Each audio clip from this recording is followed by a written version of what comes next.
Oh man, weird little delay there. I clearly have my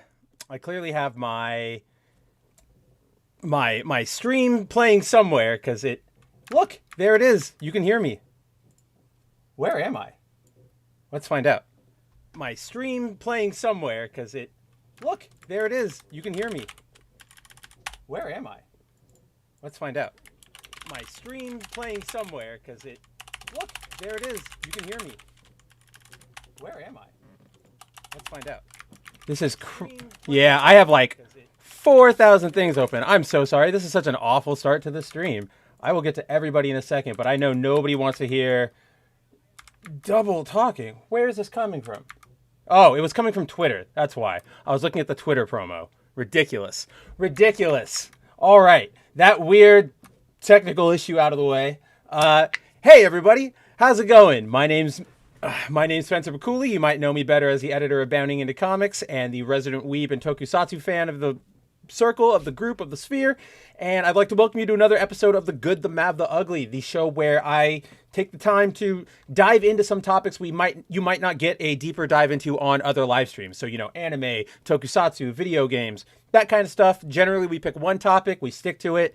Let's see how well that goes today. Today, guys, it's going to be... So let's put it this way. If you know me, if you've talked to me over the last few, let's say years, actually, because this is like a 2-year, 3-year thing at this point, you will know that well, first of all, if you've ever met me, you will know that I am a giant, giant, giant Spider-Man fan. Like, number one superhero, my favorite. I gobble it up. And if you know me a little more, you would know that Ben Reilly, Scarlet Spider, is my favorite superhero of all time.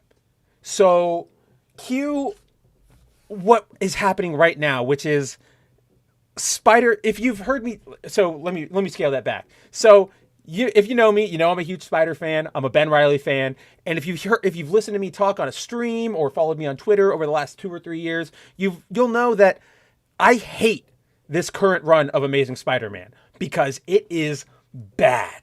Like, I talk about it a lot, guys. I'm sure all of you have heard me talk about Chasm or Zeb Wells or something along the lines. But today, we're going to really, really get into it because it's seriously time to talk about why Marvel, Editorial specifically, hates their friendly neighborhood web slinger. Like, flagship character and flagship book, arguably.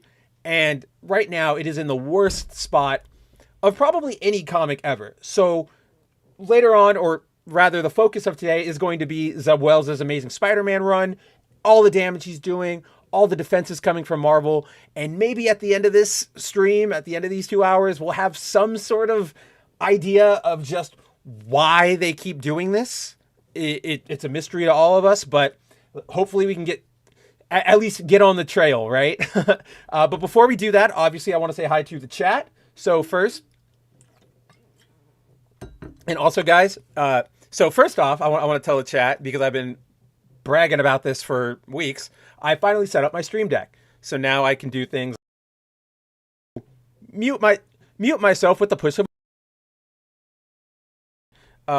What else can I do? Later, be right back.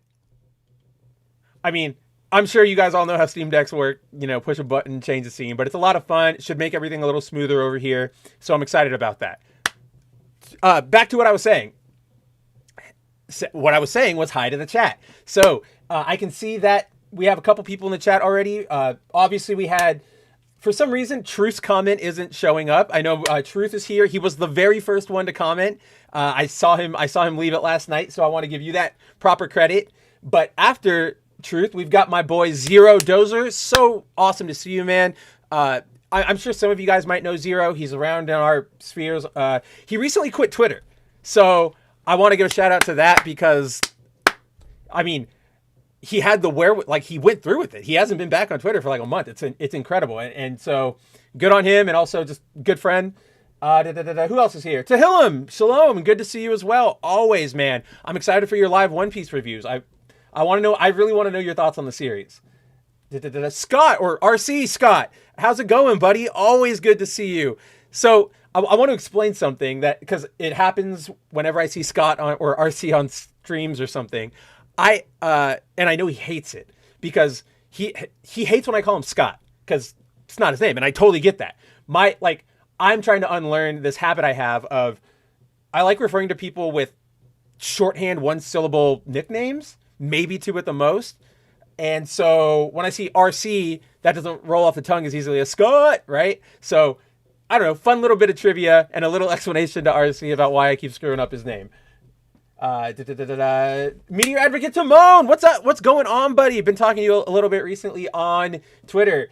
Guys, if you go follow me on Twitter, you'll find a reply from Tehillim, from Timon, where he shared a hilarious TikTok or video. I don't know if it's a TikTok, a YouTube video, whatever, a short video of basically it's like Power Rangers, but instead of morphers, it's all like Eurasian, East Asian moms and like Latin moms with their slippers, and they all come together. It's pretty great. I've been laughing about it for like 3 days. Who else do we have? Oh yeah, see, Timon, I have easily 100 folders open. Oh dude, I have way more than that, especially because like I'm currently in the middle of writing a few articles for Bounding, and so you got to keep up all the source pages and all the wiki pages so you can get your information and verify. And just I've got, like, John and I talk about this all the time. Our RAM is like 98% used to run our tabs on Firefox, Brave, whichever browser we're using at the moment. Yes, Timon, I could fart. I could fart and I could just... and nobody would be the wiser. But yeah, it's really fun. I've been playing with it for the last like hour or two. Yeah, it's a lot of fun. Should make it, like I said, it should make everything a lot better here. I also played around with a lot of the scenes, so it shouldn't be too awful. Truth says J. Jonah runs Marvel. Oh man, like at this point, I don't even think it's like J. Jonah. It's Norman Osborn. It's Mephisto. It's Venom. It's whatever is going on at Marvel towards Spider-Man. I genuinely don't know. Like, even that reaction there, I don't have a good like hook or lead in right there, because what's happening right now? Oh, heck yeah, Spider-Man. I think I saw him in 1971 alongside Batman. Kamen Rider, duh. The Spider Villain, I love the Spider Villain in all iterations of like Kamen Rider. I don't know, Truth, if you've seen Black Sun, the Amazon, I guess you can call it a remake of Black. I don't know what you want to call it, but yeah, remake of Black that they did on Amazon Prime. The first, I don't even remember what they call the enemies for some reason. I'm blanking. But the first monster he fights is the Spider Kajin, right? Spider Kajin? Yeah, the Spider Kajin, and that one is really cool. He's like my favorite iteration of him. And then the one in Shin just looks cool on the grounds of being very, very anime-y. You know, he's got like the suit, the helmet. He looks really cool. But that all said, let's see. So, yeah, I hope you guys have all had a great week. I don't know why I'm saying that. I'm just delaying the inevitable. So, that all said, what the hell is going on over at Marvel with Spider-Man? So, in case you're not caught up, let's scale back a little bit to the good old year of 2009. So, in 2009, we got what is quite possibly, let's see, the worst. Please don't pop the box up here. Oh, that's so awesome! It doesn't do that. See, guys, now like I switched it up, so now you don't get to see all the behind the scenes with my desktop. Oh, whoops.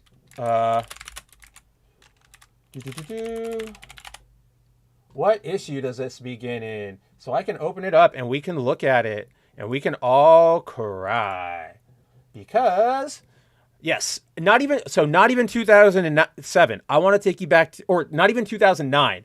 I'm going to take you back to the wonderful year of 2007. Yes.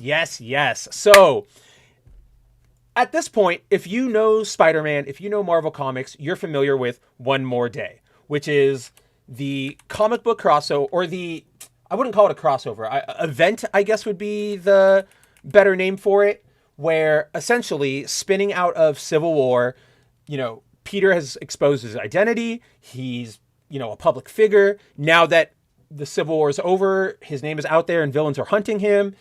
People have just killed Aunt May, the Kingpin just sent an assassin to kill Aunt May and she's in the hospital, or she might be recovering at this point in one more day. I think she's either dying or dead right now.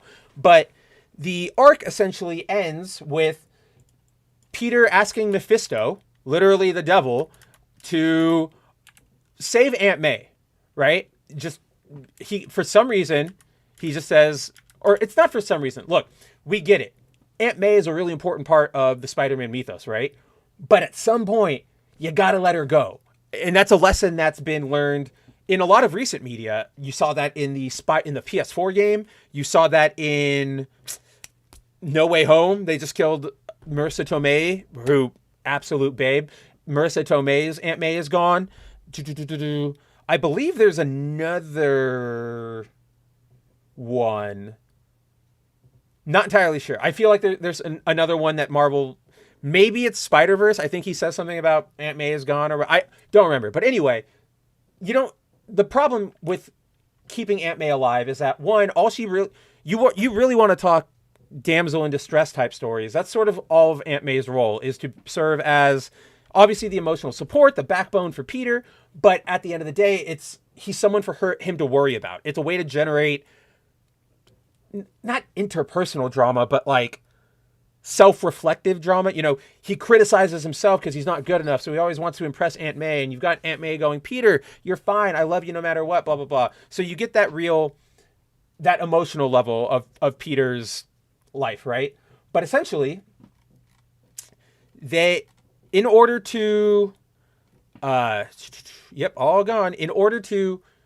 save Aunt May, Mephisto says, all right, I'll give you her life in exchange for your marriage to Mary Jane, which, Peter accepts, and he wakes up, and Aunt May is alive right there. He's living back with her. He, is hanging out with everybody. Harry's alive again. Carly, gosh, that's when they introduced Carly Cooper. Let's not even talk to her. But yeah, it's a brand new day because Spider-Man had then been reset. So a lot of you guys are probably familiar with the story itself. It's a huge flashpoint. Some of you might not be familiar with why it happened. So Joe Quesada, who was the editor-in-chief of Marvel at the time, basically said, you know what? Readers can't relate to an adult Peter Parker.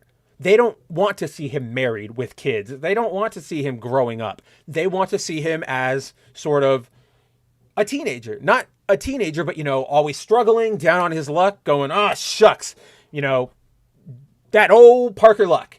And so to do that, he decided, let's retcon everything. And so, boom, Spider-Man gets retconned, and the years play out from there, right? We get a sort of decent story. It's actually when Dan Slott takes over the Spider-Man title for the first time, because beginning with, I believe it's the issue right after this one. Let's take a look. It turns over to, yes, it does. It is his run. Yeah, Dan Slott starts off right here. Hit or miss, this man's run. I think, personally, overall, not great. But there are moments within it. It's one of those moments where if I look at what he had to play with, I think he did a good job of playing with what he had. Obviously, I don't like the Spider marriage being gone. I don't like all of that stuff. But with what Dan had to play with, I think it was a pretty good Spider-Man story in the beginning. I really liked the American Son stuff with Harry. The Goblin Queen stuff with Lily and Carly Cooper, that stuff sort of gets really out there. But there's a really solid, the whole American Patriot thing going up against Norman. There was a really solid chunk in there, which is, we'll see that as we go through Spider-Man's history. But Slott, that's how Slott operates. Slott is a pretty good idea guy. He'll always drop some sort of like, hey, what if we do this? What if we do that? Case in point, Superior Spider-Man, who we will get to. But he's awful at executing those concepts himself. But when the character or the concept is handled by somebody else, 9 times out of 10, it's fantastic. And my case in point to that is Superior Spider-Man, where Slott's run, or like Slott's handling of Superior, pretty bad, right? He had, and my main issue with how he did Superior was basically like, in order to have it happen, in order for everything in Superior to happen, everybody has to act stupid. All the Avengers, Mary Jane, Harry, the Fantastic Four, Peter's best friends and family, they all have to act stupid in that arc to not realize something is completely wrong with Peter. I mean, they live in a world of psychics and shapeshifters and body swaps and clones and like, the fact that everybody took Otto being a dick in Peter's body and just went, what's wrong with Peter? Instead of being like, lock it down, we got to figure out what's wrong with our boy, is just like, it's really stretching the imagination, or my sense of disbelief, right? I can't suspend it that hard to think that nobody's going to recognize like their best friend, their closest teammate, their ex-boyfriend. It's weird. It was a bad move by Slott. Let's just say that. So from Slott's run, we go, that takes us pretty much up through, we get things like Grim Hunt. We get things like Ends of the Earth, right? Okay stories. Slott, to his credit, tries to do different things with Spider-Man. He tried to make him the, he gave him Parker Industries. He gave him, oh my gosh, I'm blanking on it. Like, and I was just talking about it right there. But basically, yeah, like Slott will take some risks with Spider-Man. But the problem is either they're always bad or he can never fully commit to them. So, you get things like Ends of the Earth where Spidey has to, get all of his technology and fight back all of his villains. Pretty cool story. But then that's the end of it. We don't really have any more fallout. That suit that he designed for that story is gone. They're good. It's just, what am I trying to say here? I'm not entirely sure what I'm trying to say here, because I like the idea of, stories that, one and done, or like 2 and done, and you get little arcs that you don't have to invest a whole lot in. I think my problem with the way Slott does it is that he does a lot of issues with that. Like, Ends of the Earth is like 6 issues. And it's always marketed as like, this is Spidey's biggest story. And it's like, they all can't be. We can't keep upping the ante. It's the MCU problem. But over time, the Grim Hunt leads to quite possibly, we're gonna take a detour here, right? So we get Superior. So we get Slott's run on Spider-Man. It's fine. It's nothing to write home about. It's got some decent moments. But then we get Superior, which was really divisive among fans because, Slott, like I said, Slott can't write him, and Slott was handling him in the main book. But people like Christos Gage are fantastic at handling him. And so when he makes appearances in Avengers or, other miniseries, the X-Men, Otto Pete was fantastic, right? Like it felt like there was an actual story there. But so we get to Superior, everybody's a little miffed, but I'm going to be honest with you guys. I really like Superior. I liked the concept. I liked the execution, honestly. I even liked when he came back as the Superior Octopus, which is, this is also like a side trail, but during Secret Empire, he became, oh, I have it open right here. Duh. I don't know why I'm looking around. The Superior, oh, do I not have it? I literally just read it. That can't be right. Steam Deck to the rescue. Pop open the folder I need to look at. Haha. Um, that's very odd that I can't find. I don't even know like what. Damn you, past Spencer, for not paying attention to anything. How dare you? I've got like all the superior books in this folder, and I just, for some reason, did I maybe put it in like Marvel one-shots? Let's find out. I have a very, very organized system, guys. That's insane. I can't find it for some reason. Let's just do this. I'm going to let my computer search it while I say hi to the chat, because I know... Oh, I even spelled octopus wrong. Wow. I'm just going to type in superior. That's clearly... I can't spell today. And now my computer just straight up does not want to let me do a search. That's cool. All right. That's stupid. I'm really, like, pissed off right now. But I'm going to say hi to the chat. So, chat! Let's see. Truth said, so going back a little bit, Truth says, Black Sun is good until the last minutes of the season, which ruined it all. Wish Shadow Moon had a scene where he used a Satan Saber. Agree. It really does fall apart at that very end point. I feel like there's a sequel that needs to be made, but we know we're never getting that sequel, right? Like, just, not happening.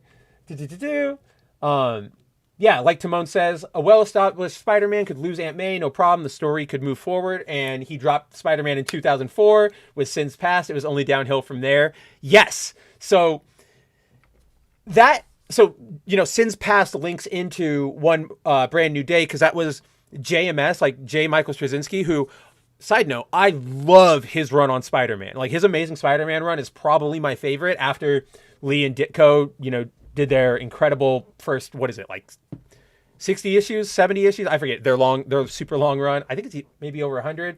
But, so, Sins Past, Brand New Day, that was all Quesada. That was all editorial going, we gotta do something with Peter. And it just was bad, right? Like, I definitely feel like the Norman Osborn twist of, oh, Norman actually slept with Gwen and they had kids and now the kids are evil. That felt so early 2000s, like TV drama. You know what I mean? Like when we were starting to get CW shows and like more network dramas, it definitely feels like one of those plots, almost a telenovela. Yeah, Tehillim, definitely enjoy Christos Gage of how he respected Ninjak. Gage, he obviously, leans a little more neoliberal than probably a lot of people here, because I just mean like crazy neoliberal, like you guys know what I mean.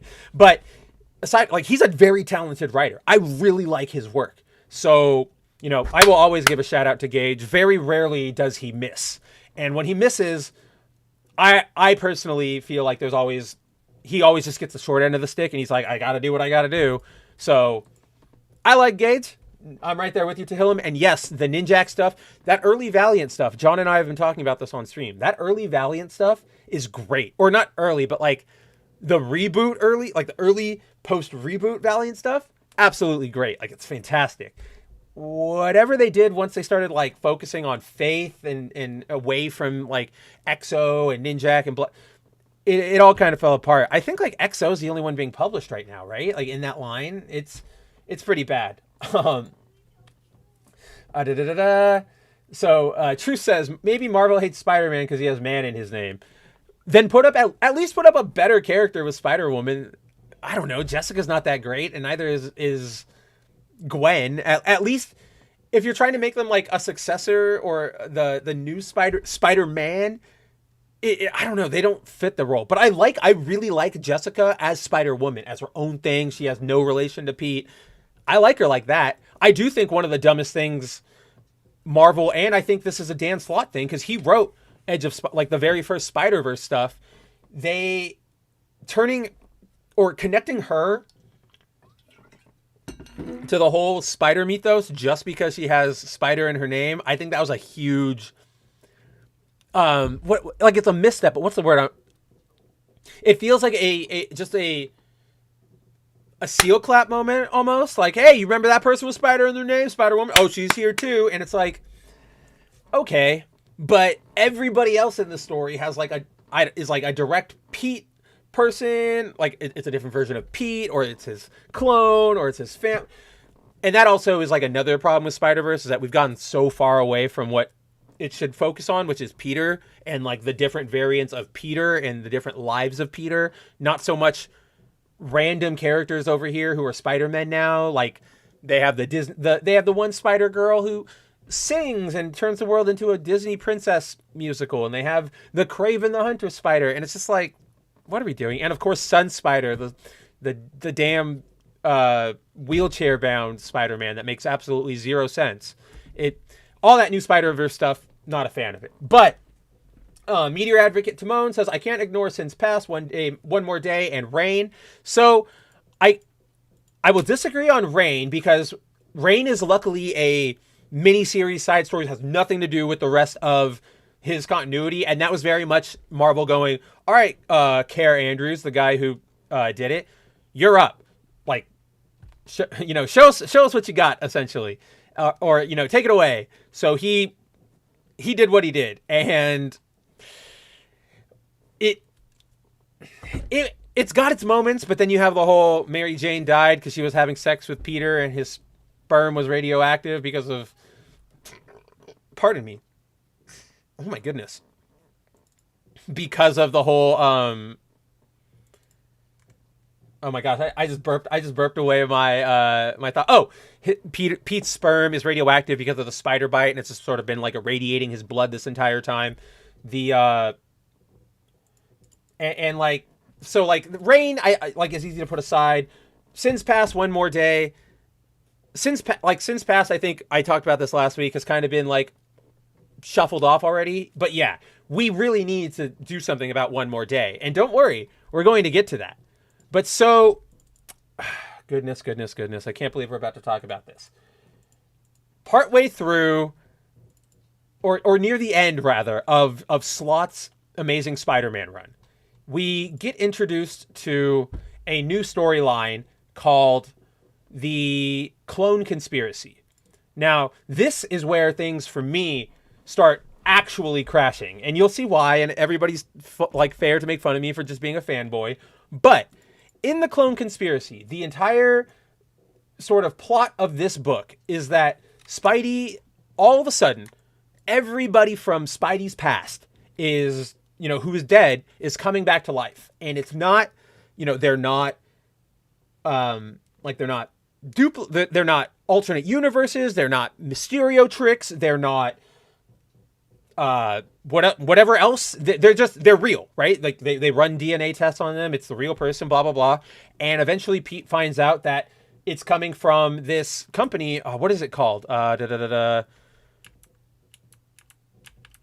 Also, by the way, David Marquez, freaking love his art. It's so good.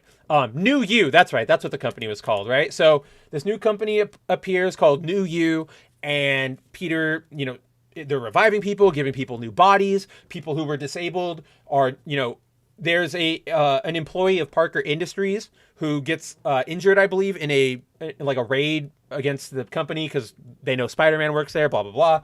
And Pete promises him, like, I'm going to do what I can to help you. And as the time starts ticking, he turns to New You and he's like, help me, please. And so instead of just like hearing the guy, they give him like a brand new body. And Pete's like, I got to look into this. So eventually looking into this, and remember, this is a Slott story. As Spider-Man, looks into this, starts finding out that everybody's coming back to life. How is this happening? He realizes that, keep going, please. I'm trying to just find the right page that I can bring up for you guys to really sell how pissed I am about this. So, all right, I gotta open it over here. File, open, load. Which issue is this? Number 3. So we get to Clone Conspiracy, issue 3. Open, please. Dun, da, da, da. Oh, did I say David Marquez? That's not David Marquez's art. That's Jim Chung's art. Marquez is also incredible. He does a lot of like the Miles Morales books and bigger event stuff, but Chung, I love Chung. But anyway, eventually Peter's investigation leads him to find that the man behind all these new clones is, surprise, the Jackal. And as anybody here who is a longtime Spider-Man fan may know, and for those who are new to the franchise character might not, the infamous Clone Saga, 1990s, the sagas that produced Kane and Ben Reilly and Judas Traveler, who, if I remember, I want to give a special shout out to him later on.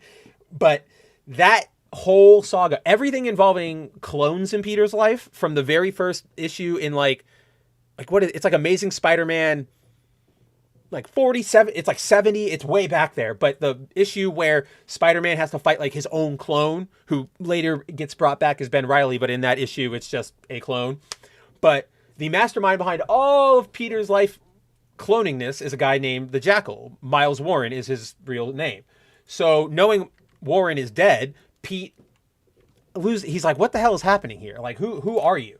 Which leads us, he gets into a fight with the Jackal, no idea what's going on, and then we get the reveal, right? The Jackal is none other than freaking Ben Reilly. And what happens from here is that Slott the climax of this story of the clone conspiracy is that Peter or Ben has the body of Uncle Ben, and he's like, Peter, I can bring him back. Like, that's what, like, we can be happy again. We can be with him. This is all of my work has been for this. And Pete basically gives him, the morally correct superhero speech, which is like, dude, like, don't. This isn't what he would want. This is playing God. This is weird. Ben, what's wrong with you? Let me get you help. Long story short, Ben says no. They fight. He absconds. Yeah, see, together we'll bring back Uncle Ben. And Pete's like, no, thank you.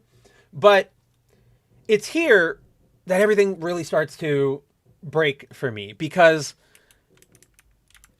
when you bring back Ben to be a villain, that proves, especially a villain who's obsessed with his past, and not just obsessed with his past, but sort of going back to his past, bringing it to him, sort of reliving that era that he didn't get to have because Pete stole it. That proves you haven't read any of these comics or cared about these characters, because that's not Ben. Ben's entire arc across the 90s was accepting that he was a clone. He could not have Peter's life, even though he had the memories. He had to accept that, like, I'm not him. It was a hard thing. But by the time Ben dies, he's no longer broken up about the past. He doesn't hate Peter for anything. Like, he dies saving Peter's life. And he's come to terms with his own life. And so for him, this is just one of those, this sort of starts getting into what Slott does, right? He does a lot of shock reveals, which, we have Ben as Jackal. We have Otto taking over Peter's mind. We have all of, Pete's supervillains coming together to create a giant Death Star space laser to fry the planet. You have these big bombastic ideas, but he never, ever knows what to do with it. And the stories just crumble apart from there, because, if this was Kane, maybe I could believe that. Maybe I could even believe it's a new clone or a different, I don't know. But when you take a character's personality and you flip them for no reason other than shock value, what's the point? Because after this, Ben sort of wakes up, again, Ben leaves, he goes under Christos Gage, and he comes to the realization that, like, okay, shouldn't be a bad guy. Or basically he wakes up and he's like, oh, that was wrong. I should be a hero again. And it's so stupid, because that's Slott literally just picked him out of the toy box, threw him away, and was like, I'm done. I'm not done, my friend. This Ben Reilly fan is not done. So eventually Slott's run comes to an end. Very divisive run. Lots of fun. I'm not going to say good, but lots of fun stuff. And lots of really, really, really terrible stuff. But from there, we get a new run from a super, I kind of want to say a superstar team, mostly because of the artist, but it's mostly, yeah, the writer, basically, we got a new volume, rebooted Spider-Man, from Nick Spencer and Ryan Ottley, who Ryan Ottley, a lot of people might recognize as the artist on Invincible for its entire run. I should look at the chat really quick. Hold on, let me finish this thought. So, Ottley was the artist for Invincible, and for those who read some Marvel comics, Nick Spencer was actually behind the incredible Superior Foes of Spider-Man book, which is a very character-driven series that's a lot of fun, treats its characters respectfully, is villain-focused. If you haven't read it, go read it right now. It's not specifically, it has nothing to do with Otto, really. It was just a book they launched at that line. I think it got to like 24, 30 issues, which in this day and age is a lot. So before we get into Ottley's run, or Spencer and Ottley's run, we're going to turn to the chat. Search up, Truth says, search up Jessica Drew's son and you will find one of the worst designs. I haven't really paid attention to, oh my gosh, I know, Jerry is his name, like named after like Gary Dugan, whatever, the Marvel writer. But why should I care when Marvel doesn't care? You know what I mean? I think I've told this before, but I'm sure we all remember that the whole Marvel, or all new, all different Marvel storyline where Jessica was pregnant, right? She was, that was her, the hook was, oh, she's a pregnant superhero. Who's the father? This is crazy. Turned out she was like artificially inseminated, had the kid in that run. Run comes to a close at like issue 12. They don't know what to do with him after that. They literally send him to a farm upstate. They have some development in her solo book where like she overuses her powers. So now the radioactivity that gave her her powers is now emanating from her body instead of being contained. So she's a threat to her son. So she asked her boyfriend at the time, who's the Porcupine. I forget his real name, but Porcupine asked him to literally says like, can you take him to this farm upstate and live with like my parents for a while? And that's where he was for a long time. And now he's like, he makes occasional appearances in books, but every time he does, it's basically like, oh, my baby. Uh-oh, I need to go fight crime. Who's going to like watch my baby? And then plays no other role. It's so, again, it's one of those things. It's so short-sighted because they said they did what I always call the Zack Snyder, and we can even call it the Dan Slott school of storytelling, right? Which is big idea, no idea how to execute it or follow through. Sounds like the Krakoa Island arc in X-Men. Yeah, the Clone Conspiracy arc was sort of like that. Oh, actually, that's a really good comparison because, you know, the X-Men and Krakoa have their revival technology and they're entering into like business and finance and stuff. And that's exactly what was sort of going on with New U and Parker Industries and the whole Clone Conspiracy thing. So that's actually a really good comparison to Hillam, and both stories aren't that great. Slob wanted his Spider-Man Red Hood. Oh, with Jackal? I don't even know if it was that. Like, I just think Slott was running out of ideas at this point. And we also know that this was around the time that hilarious episode of Marvel 616 comes out, which is focused on Slott.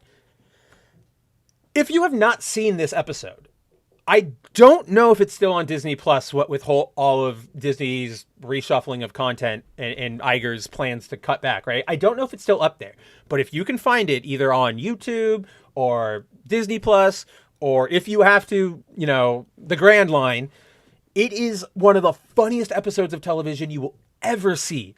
So the episode is supposed to be a focus on Dan Slott, or not Dan Slott, but the Marvel method, right? Which was the old school method Stan Lee used to use to pump out all the comics that he did, which was basically like, you know, I'll write the general outline of what's going to happen, some dialogue, blah, blah, blah, but then I pass it off or like I do the dialogue, then I let the artist take it, right? Like it's not, there's a factory here, or there's a production line here that Stan was sort of like trying to create. And that's actually, I want to make sure I do that right, because, so I'm going to look up what the Marvel method was. I feel like that wasn't right. What is the Marvel method?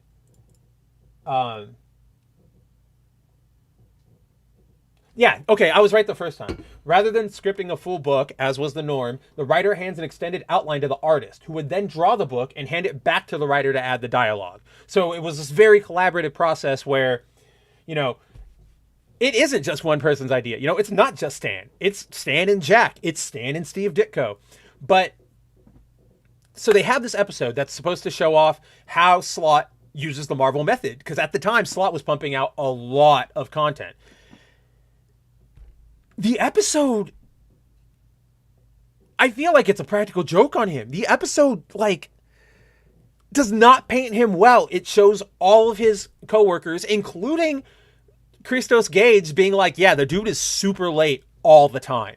Like, famed, or I don't know if famed is the right word. It should be famed, but like notorious, wide, ever present Marvel letterer Joe Caramagna, and I totally know I screwed up his name.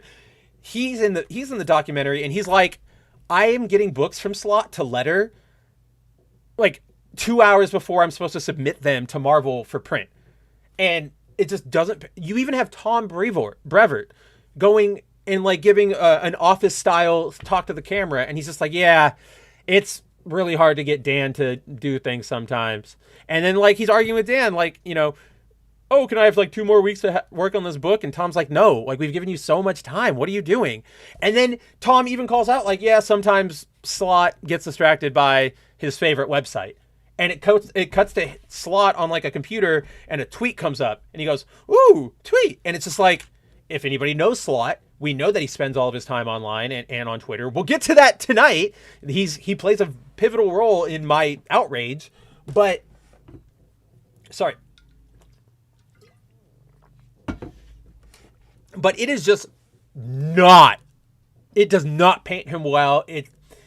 If you didn't like Slott's work before, this will make you just call for his resignation, honestly. It's bad. There is an article up on Bounding that I did years ago when it dropped. If you can't find it, it's got screenshots, it's got transcripts, it's all there. You can check it out. But it is bad.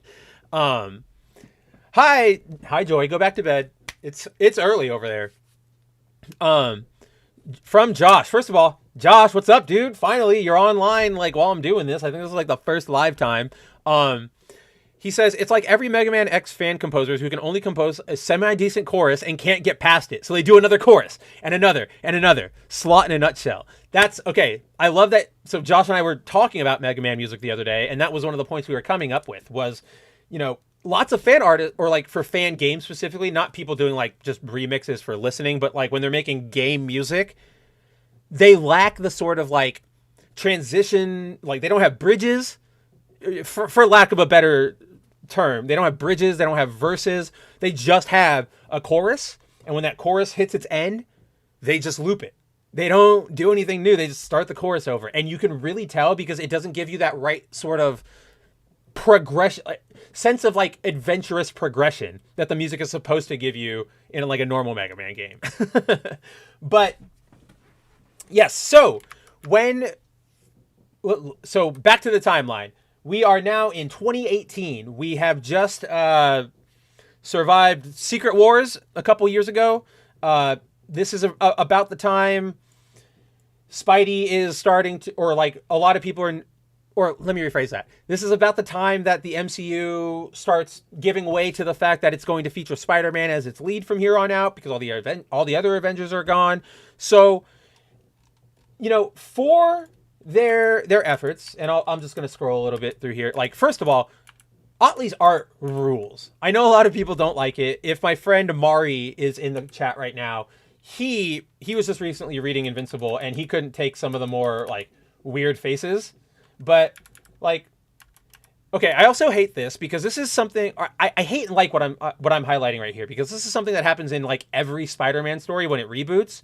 He gets this moment where it's like, come on, like, you know, it's like the train in Spider-Man 2 where it's like, oh man, I'm trying to like stop myself, crap, fuck. He has that in like almost every story that like reboots him, and I like it. It's like, I like seeing Spidey desperate and doing it, but it loses it loses its what am I trying to say here, guys? It loses its impact when I see it every time, because now I start thinking like, Spidey, You know better. Like, you've been a seasoned hero. You can't keep playing it by ear like this. You know what I mean? But let's see if this is just the alternate cover galleries. Oh, side note, this has nothing to do with what we're talking about. It's fine. But I love these two, Black Ant and Taskmaster. They're like lazy buddy cop mercenaries who hang out in the MC or like in the Marvel in the 616, and they don't really care about anybody but themselves, and there's a lot of fun to follow. But so yeah, then there's like the Sentinel, this whole weird thing. But the main, can I find a picture of him? Is no, not Mendel Strom. Strom rules though. He's fun. Oh yeah, he like separates from Peter at one point. That was it. That's why there's two of them. But okay, I can't find it. Don't know what I was gonna say. So two major things happen in this book. So the first, as I sort of previewed a second ago, and I've now brought back up, Spencer listened to what everybody wanted and was finally on track to getting Peter and MJ back together. Now, when I say everybody wants this, I am not joking. So, like, everybody wants Peter to be happy. Nobody wants to see somebody who's eternally losing. Like, it's not fun. It starts to suck after a while, right? And especially when it's, like, not his fault. Like, the writers aren't writing these scenarios where Peter messes up. It's where external things dump on him. And it's just like, come on. Like, honestly, give him a break, right? But Bear and Gibbon are funnier. Okay, they're pretty good too. I like them. But I think my love for Black Ant and Taskmaster comes from the fact that I really like Ant-Man. And I particularly liked that Eric O'Grady run, Irredeemable Ant-Man. So any chance to see him more after they killed him off and replaced him, because that Black Ant is a robot clone. Comic books, everybody, right? So any chance I get to hang out with O'Grady, I will take. Truth. Female Electro is so it's there's like two things to it. There's one which is there's an old female Electro. I don't even know if she's around anymore, but she was basically just like she recreated the accident that gave Max his powers, and she was in the 90s for a while. Don't know off the top of my head if she's around, but during the New You storyline, a woman that Max Dillon Electro had been dating when he became Electro, and then they like after he got his powers, he ran over to tell her and they kissed, and it fried her because he didn't know what he was doing. But he brings her back to life, and when she comes back to life, she's like, I don't know what you thought about like what we had, but you were awful. Like, you sucked. Like, you were abusive. You were a criminal. I don't want anything to do with you. And I think she kisses him, or like he tries to kiss her, or like whatever. But she like ends up like sapping some of his power and just unlocks it for herself. So it's another Marvel thing. But I will give it this: like, this female gender swap she's like kept to the background mostly. Like, you don't really see her a lot. Obviously, Electro is still our boy. It is pretty stupid, I'm not gonna lie, but okay.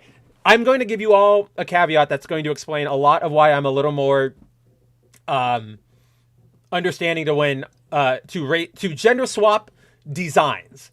And that's because I just think girls are cute. Like, I like women. I think they're pretty. I like anime girls are cute. The way Western art, like, girls are cute. I want to see attractive women in like an Electro suit or a spider. Like, I think that's a cool design. I just like the visual of it. Does that necessarily mean I want them to be a character or that to be the new direction for Electro or Spider-Man? No. But it does mean I'm going to draw lots of fan art of it. But in addition to reuniting Pete with Mary Jane. Yeah, Eric, I saw you. Woo! Here, let's see if I can.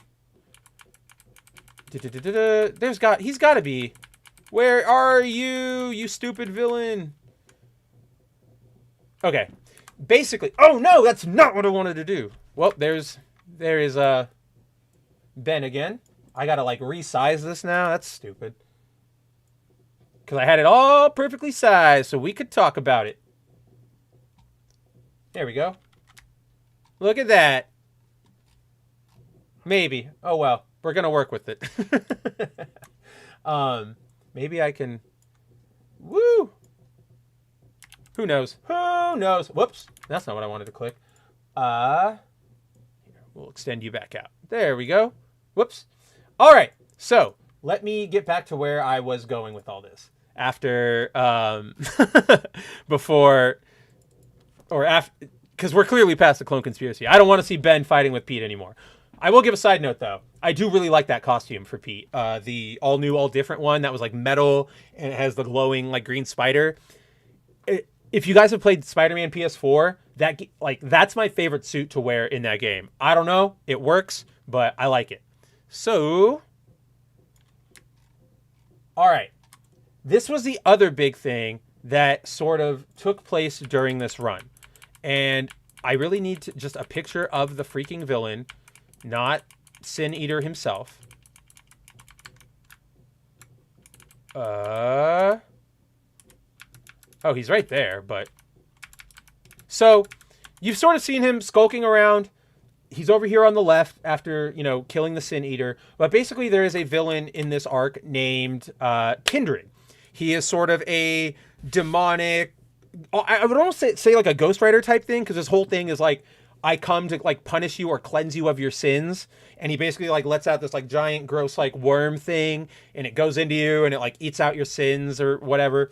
The point to that is that eventually the arc or Spencer's time on the book comes to an end with those storylines coming to a head, and Kindred is revealed to be Harry. It's Harry Osborn, who's finally like, I'm done with, my dad's treachery, blah, blah, blah, betrays his dad.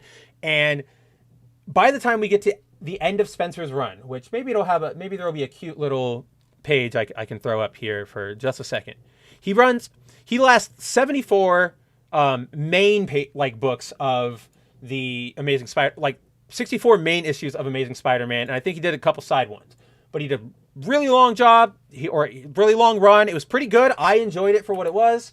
You see here we start sort of going back into Kindred's backstory. He makes a deal with Mephisto to become this thing, whatever. Oh no, what am I doing?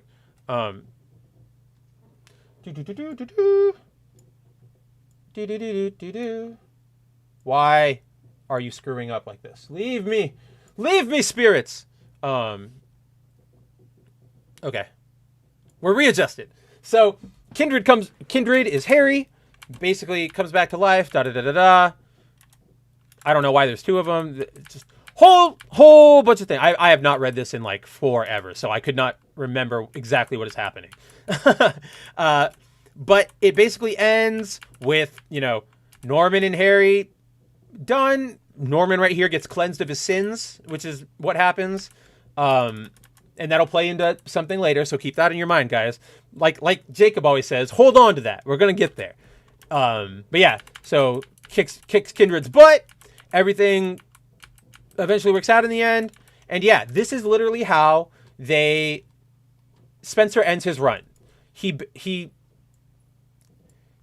basically, Doctor Strange and Mephisto are talking about the one more day deal. And Doctor Strange basically tells him, like, you don't know you don't know Peter and Mary Jane. He essentially says, quote, "You fashion yourself a god, dictate your whims to those souls you believe to be lesser, introduce to them all manner of trials and tribulations, break their hearts and drive them into darkness. But if they endure and emerge into the light of a new day, they are better for it. Their bonds are stronger, their joys are greater, and their love unbreakable." This is how we end this is where Peter and Mary Jane leave off on Spencer's run.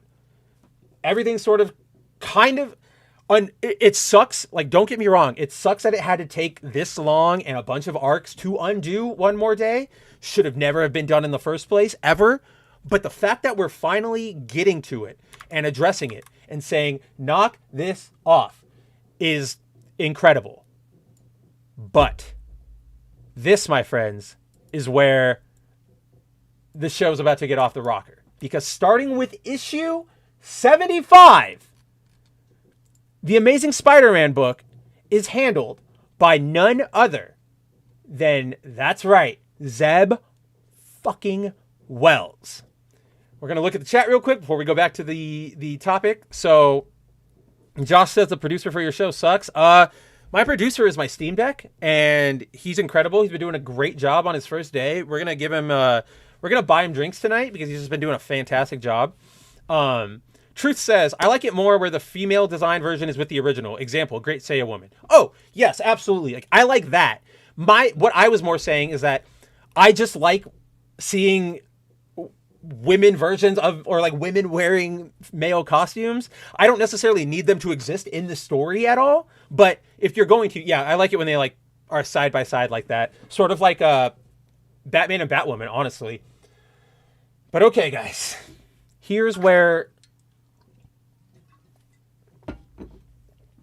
the next hour, and probably over if I really let myself go, we're getting into this. Like, buckle up, grab your drinks, lock your doors, spark it up, whatever you have to do. But here comes my outrage. This is the whole reason I wanted to do this show. At the top of the show, I mentioned my favorite character is Ben Reilly, the Scarlet Spider. We saw him get jackalified, and then after that, I'm not going to go looking for him because it's a bunch of those sort of like he pops up sporadically. But he goes on to live in Las Vegas and have a life of his own. Even joins the latest incarnation of the Midnight Suns and helps like kick Mephisto out of Las Vegas. Like, he has big adventures. He even shows up in Invincible Iron Man, the last run of Invincible Iron Man, to help Tony. I think he's fighting a Celestial. Like, I forget what it is, but he needs help and he recruits Ben. Ben's one of the people he recruits. But here's what happens. Where do I even start with this? Issue 75, Amazing Spider-Man Volume 6. Penned by Zeb Wells. So this arc sort of starts off with a not bad idea. So yeah, so you know, Ben is still out there. He's living. Peter's like, "What's going on?" Da da da da da. Yeah, like they link back up, but so what? That frustration. We're not there yet. We're not at frustration. So basically, Ben starts operating as another Spider-Man. He gets an offer from a company called Beyond, who we actually have seen in Marvel canon before. If anybody has read Next Wave, the incredible series by I think it's Mark Millar, back in the Civil War days. So, you know, 2006, 7, 8, peak Mark Millar. They were the extra-dimensional corporation that sort of experimented on Monica Rambeau and upgraded her power set and was invading and everything. Like, it's a nice callback. But basically, Peter and Ben are now both operating as Spider-Man when the UFOs attack Empire State University, and in the resulting blast, as you can see here, you know, the UFOs are all like toxic, radioactivity, gas, blah, blah, blah. They all come together, they blow up, and Pete is essentially down for the count. He ends up going into the hospital because it's just too much for him. Like, it's all way too, like, he's done, like, he's overloaded with radiation. He got his like lungs crushed in. Not looking good for Pete. So while Pete goes into the hospital, is it this page? Yeah. While Pete goes into the hospital, both with like the blessing of Mary Jane, Ben takes up the webs. And for the next, I want to say maybe a year, maybe 6-7 months, Ben is the man in the webs. He is Spider-Man. Now, I like this way of doing it too, because you didn't kill off Peter. Everybody knows like he's alive. He's coming back. It's fine. But this is a good way to, you know, sort of take him out and let somebody else step up temporarily. It's very Batman when he got his back broken by Bane, and they just like he was like, "All right, Azrael, come on in. Like, I need somebody in my place while I'm out." Right. So from there, Ben has a pretty good run of it. He has, not only does he have a rad suit, like I really like that suit, but you know, he re-ingratiates himself with the hero community. He develops like a new friendship with Misty Knight and Colleen Wing. Things are going great for Ben. things were going great for Ben. Because, oh my freaking gosh. Let's see if I can pull up the right issue, because I know. So eventually, because of the process that brought Ben back, or not brought Ben back, but basically when he joins up with Beyond, they tell him, we're going to help you with like your memories, because, obviously Ben's mind is a little unshaky. Oh no, that's a spoiler. Ben's mind is a little unshaky from being a clone. So New You is like, okay, well, we'll help outfit you. We'll get you back up to like fighting speed, but be careful. There might be some issues with your memory. Something might go wrong. Eventually, after, remember all the Jackal stuff? This is what starts happening. Ben is exposed to like a toxic goo at Beyond that starts messing with his mind. Or, hold on, sorry, this is before that. So Ben basically his memories start going. He doesn't know what's going on, right? There's something wrong with my memory. And also, this run had the reappearance of the Slingers, which is incredible. Like, there's Hornet, there's Ricochet, there's Dusk. It's pretty great for any old school Spider fans out there. Yeah, see? So this is Maxine. She's the owner, the operator of Beyond. I know a lot of people are going to look at her and go, oh, short pink-haired woman, obvious like girl boss character, blah, blah, blah. Yes, but they actually play her as like a bad person. They don't portray her as good. She's like cold, calculating, a bitch. She's pretty good. But so you can kind of see right here, she tells Ben, quote, "You knew the risks of our procedure. You and Dr. Kafka saw to it that no copies of your implanted memories would be held, all to protect your friend's identity." Yeah, which is, he goes into a new clone body, says, don't take any of my memories, like don't save them because they're Peter's. And I can't do that to him. So Maxine continues, quote, "If you want to heal yourself, he has everything you need. The memories you've lost, greedily hoarded in his brain. We know from studying your mind where the old memories are held. This machine," that she hands him, "can take from the original source to see to it that they're put back where they belong."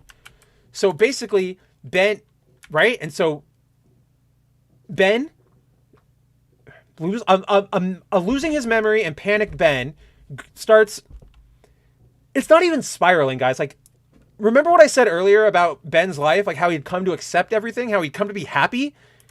Wells, right here, immediately undoes all of that to make Ben, again, like a really sad, or not sad, but like a really obsessed gatekeeper, or like really obsessed with his memories. Something that he hasn't thought about since 2001, 2002, whatever.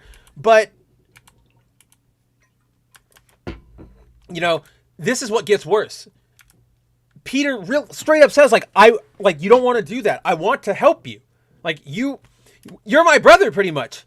And Ben still just loses his mind. Like, right here. Don't act like you want to help me. All I've ever wanted is to help you. And Ben still just, like, can't handle it. And it's such character assassination.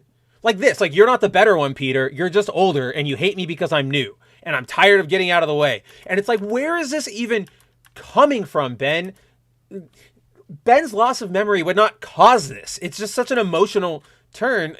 Memories are different from who you are as a person, right? That's why we see in a lot of amnesia stories or real life cases, the person, no idea who they are, but once everything is discovered, it's like, oh yeah, like I do remember that in my life, I loved eating cheeseburgers. That explains why when I was amnesiatic, I was eating a bunch of cheeseburgers. Like things like that. Your core rarely changes unless you get like a huge brain laceration or any of the serial killer stuff. The condescending Josh says, "Ben, where was Miles?" Hold that thought, Josh.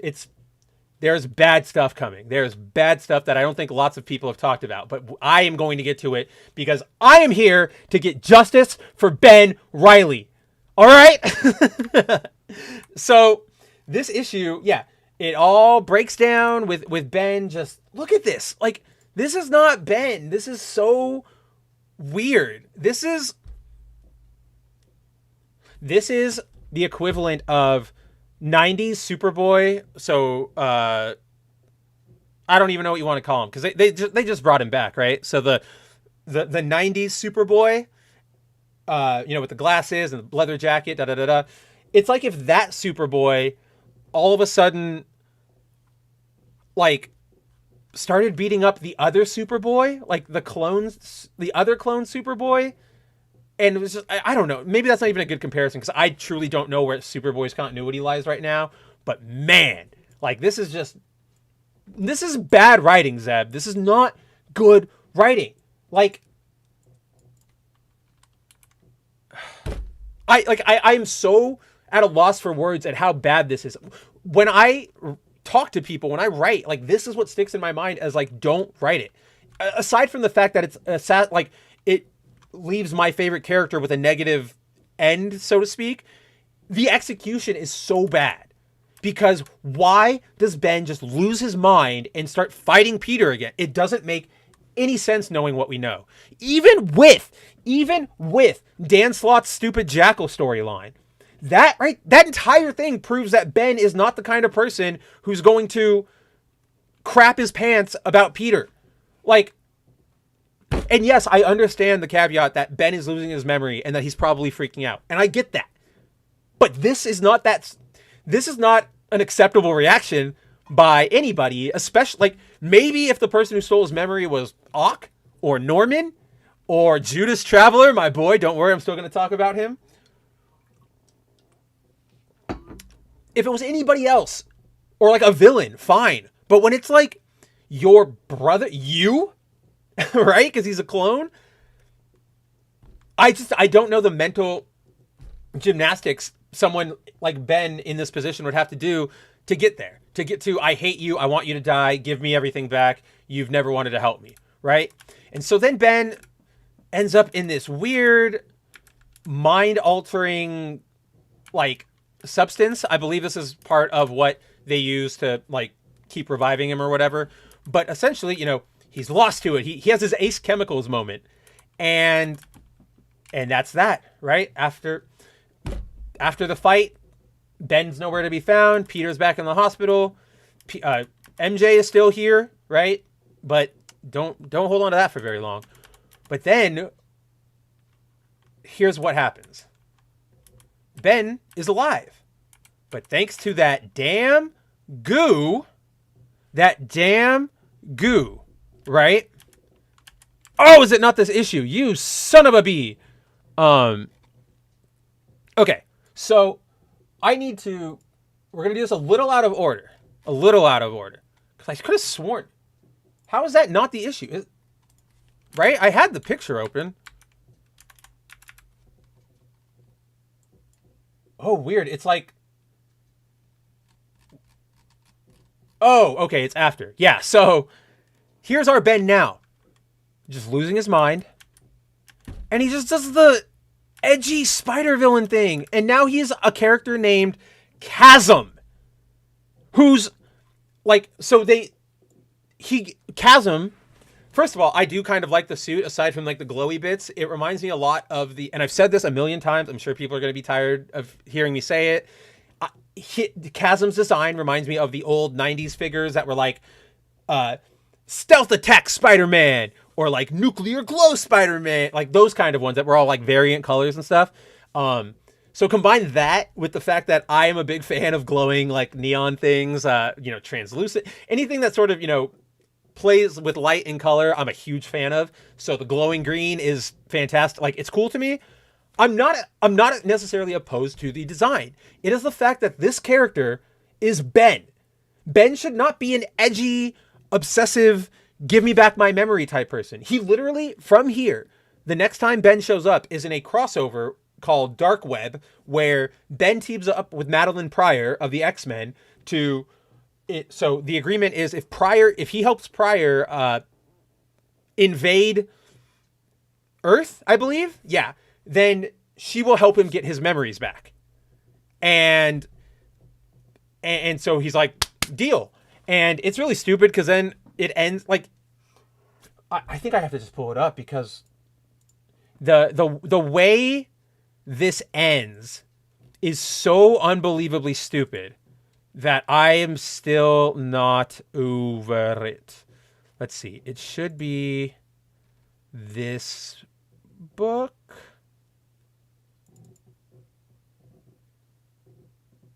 Let me... Yeah, come on. Whoa, whoa. Now I'm archiving stuff by accident. Whoa, whoa. Here, everybody. Come scroll with me. Scroll. Yeah,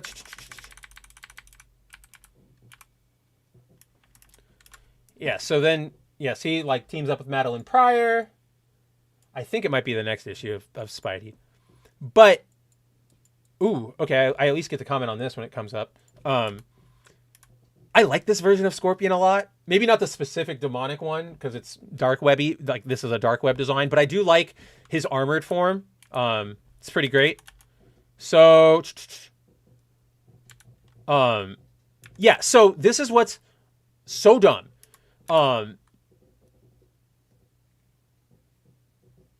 Okay, yeah, let me restart. So Ben teams up here with Madeline Pryor to get his memories back. And Madeline Pryor teams up with Ben because she's outraged. You know, she feels a kinship with him because she, like Ben, is a clone she's of Jean Grey. But she doesn't have the memories of, like, her life, right? They just, like, start at one point, and Maddie is driven crazy by it. Her arc ends with, where is it? It's so stupid. Awesome. I think I found it. Yeah. So Maddie gets beaten because right here, Jean Grey just uses her mental powers to go, here you go, Maddie. Like, I will share my memories of, raising Cable, of all that time with you so that you have what you want. And then, Maddie goes, oh my gosh, like, you did it. Thank you.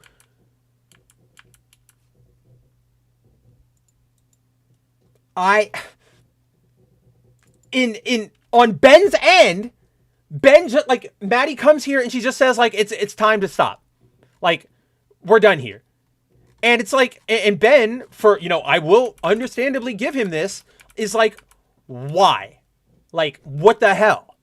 And my big problem with it, and so from here, Ben goes on to, where is it? I'm just going to pull up the finale. Ben goes on to, grow even more monstrous, and he starts wielding a scythe. I think he, like, takes control of Maddie's power. Yeah, right there. I actually hate this part. I think this is really stupid, like the giant demon wings and stuff, like, dumb. But essentially, the arc ends with Ben, and if you read Bounding into Comics, you will have seen this panel a lot, because I use it all the time.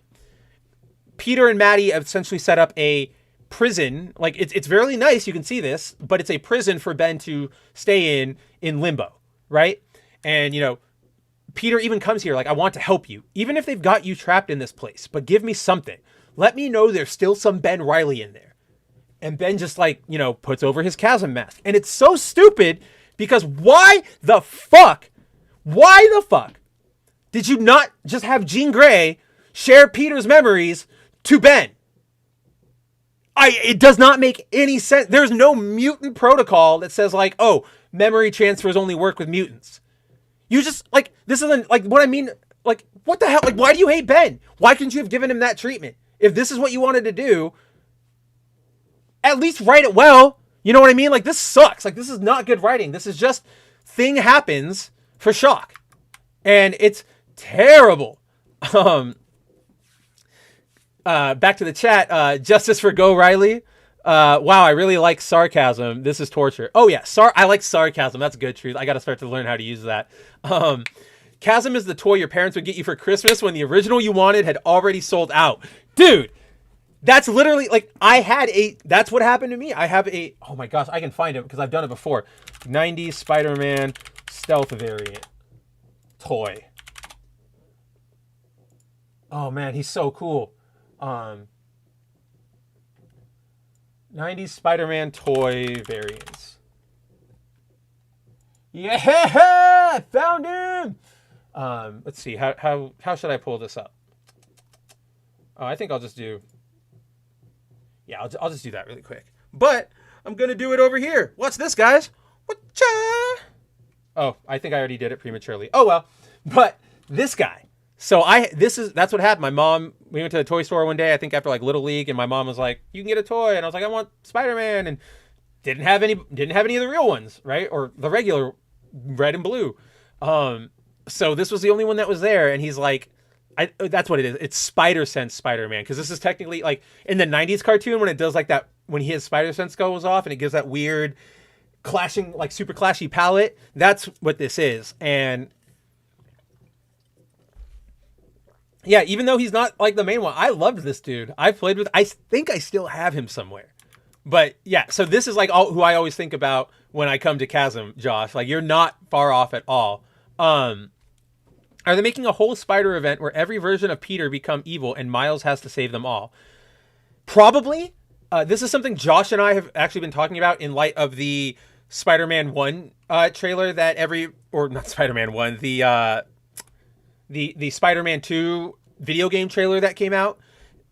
Like, that is a story that's going to be Peter goes evil, Miles has to save him, right? So, like, that's Josh and I have been predicting that for months now.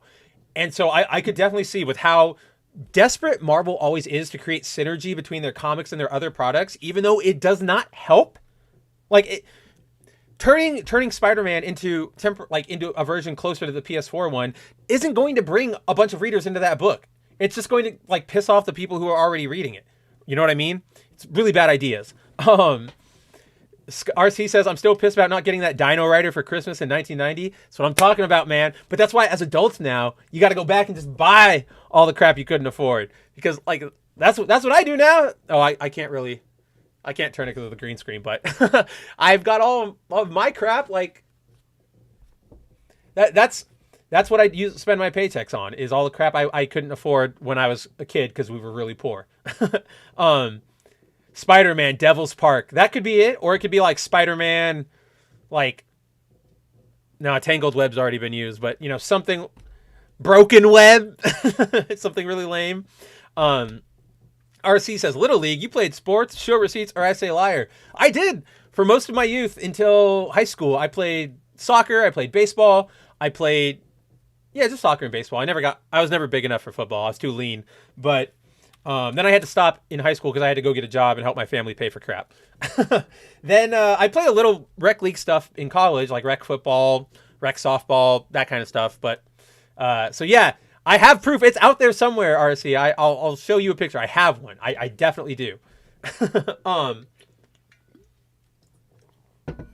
So Ben, this is how they leave Ben. They fuck him over. They destroy his character, and they ignore their own logics to keep him evil.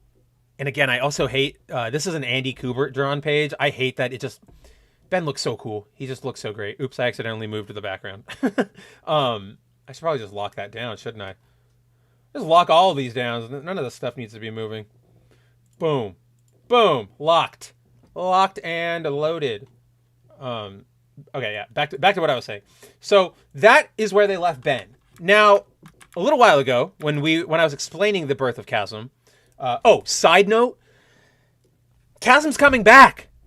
I'm really pissed off. There is, I don't think anybody here is putting themselves through the torture of reading the Krakoa era X-Men, but right now they're currently, I want to say, coming to an end of that arc. They're currently in the fall of X, where Krakoa is ruined, it's being invaded, humans are winning, blah, blah, blah, blah, blah. All the mutants have been shipped to the moon, or to Mars, and as part of that event, so I guess you could call it, publishing line that they're doing, they are doing a new Dark X-Men volume. You know, the book, they've done a couple Dark X-Men books. They've all traditionally been pretty great. I know one was like led by Namor and was more like a Black Ops team. Let me look this up, because there was that one, and then I think Norman had one when oh, that's right. Okay, no, it wasn't. Pardon me. Okay, no, I was right. There was a Dark X-Men, and that would be like, what was this? It was so that was a team led by Emma Frost to do Wetworks, I guess. This is a long time ago. This is 2010 I'm looking at. That's crazy for the first one. Then there was another Dark X-Men team during the Dark Reign stuff in 2009. I remember really liking that. That's where Namor was on it, and you had Dakin, and I even think Cloak and Dagger were there, right? Can't remember. But anyway, they're doing a new Dark X-Men series that's focusing on Madeline Pryor's role in the whole mutant collapse, and or like not her role, but like how she's being affected. And they're going to go to this prison room. They're going to go see Ben. Like he's on one of the covers. That's how I know. And like Chasm is the threat. And I'm just like, I hate this. I hate this. Why couldn't you have just made Chasm another clone? We're all like with Ben, you're already that deep in. Have Ben give up, run away, die even if you have to. And then maybe Maxine and New You are like, well, that, Ben's gone, but we still have his DNA. We can still make our Spider-Man, and then take it from there. Make anything else. Just don't run riot over a character who's existed for years. And like, I understand to any critic who wants to come watch these old streams and try and find a get me. I understand that risks have to be taken. Changes have to be made.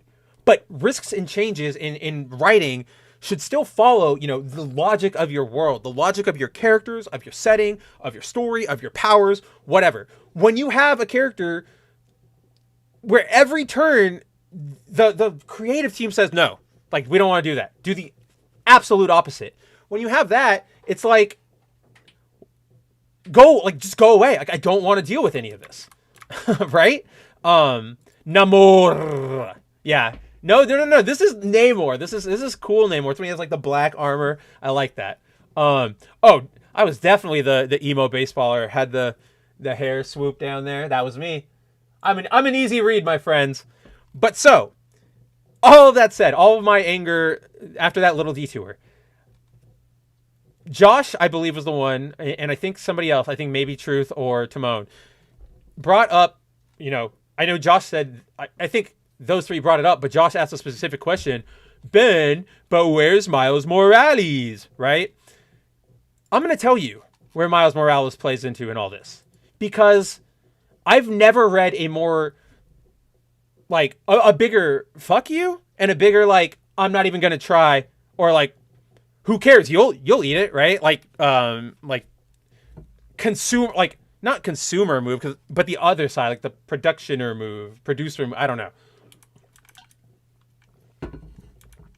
This is a cool note, though. This is the same girlfriend Ben has had since like the 90s. I did like that she was still around. Here is the letters page from Nick. This is the letters page to the issue of Amazing Spider-Man that closes out the Nick Spencer Zeb Wells volume, just the volume, because Wells keeps going. We're going to get into it. It closes out that volume. And so Spider editor of the Spider line editor, Nick Lowe, gave us this, sort of a farewell letter alongside everything. And inside of it, you've got your standard sort of like, thanks to everybody, blah, blah, blah, blah, blah, blah.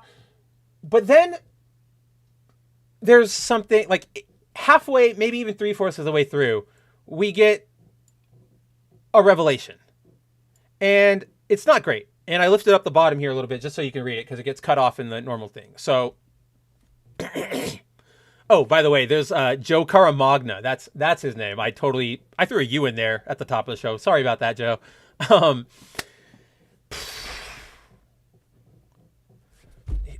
just going to read it. So Nick Lowe's talking, he's giving adulation to whatever, blah, blah, blah.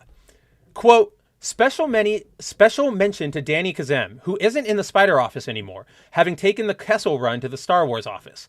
Danny was our in-house Ben Reilly superfan and expert and editor of ASM 88 Point Beyond, which is just a one-shot, and was a huge asset to what we did here. With Danny in mind, I wanted to thank, and apologize isn't quite the right word, to the Ben Reilly fans out there.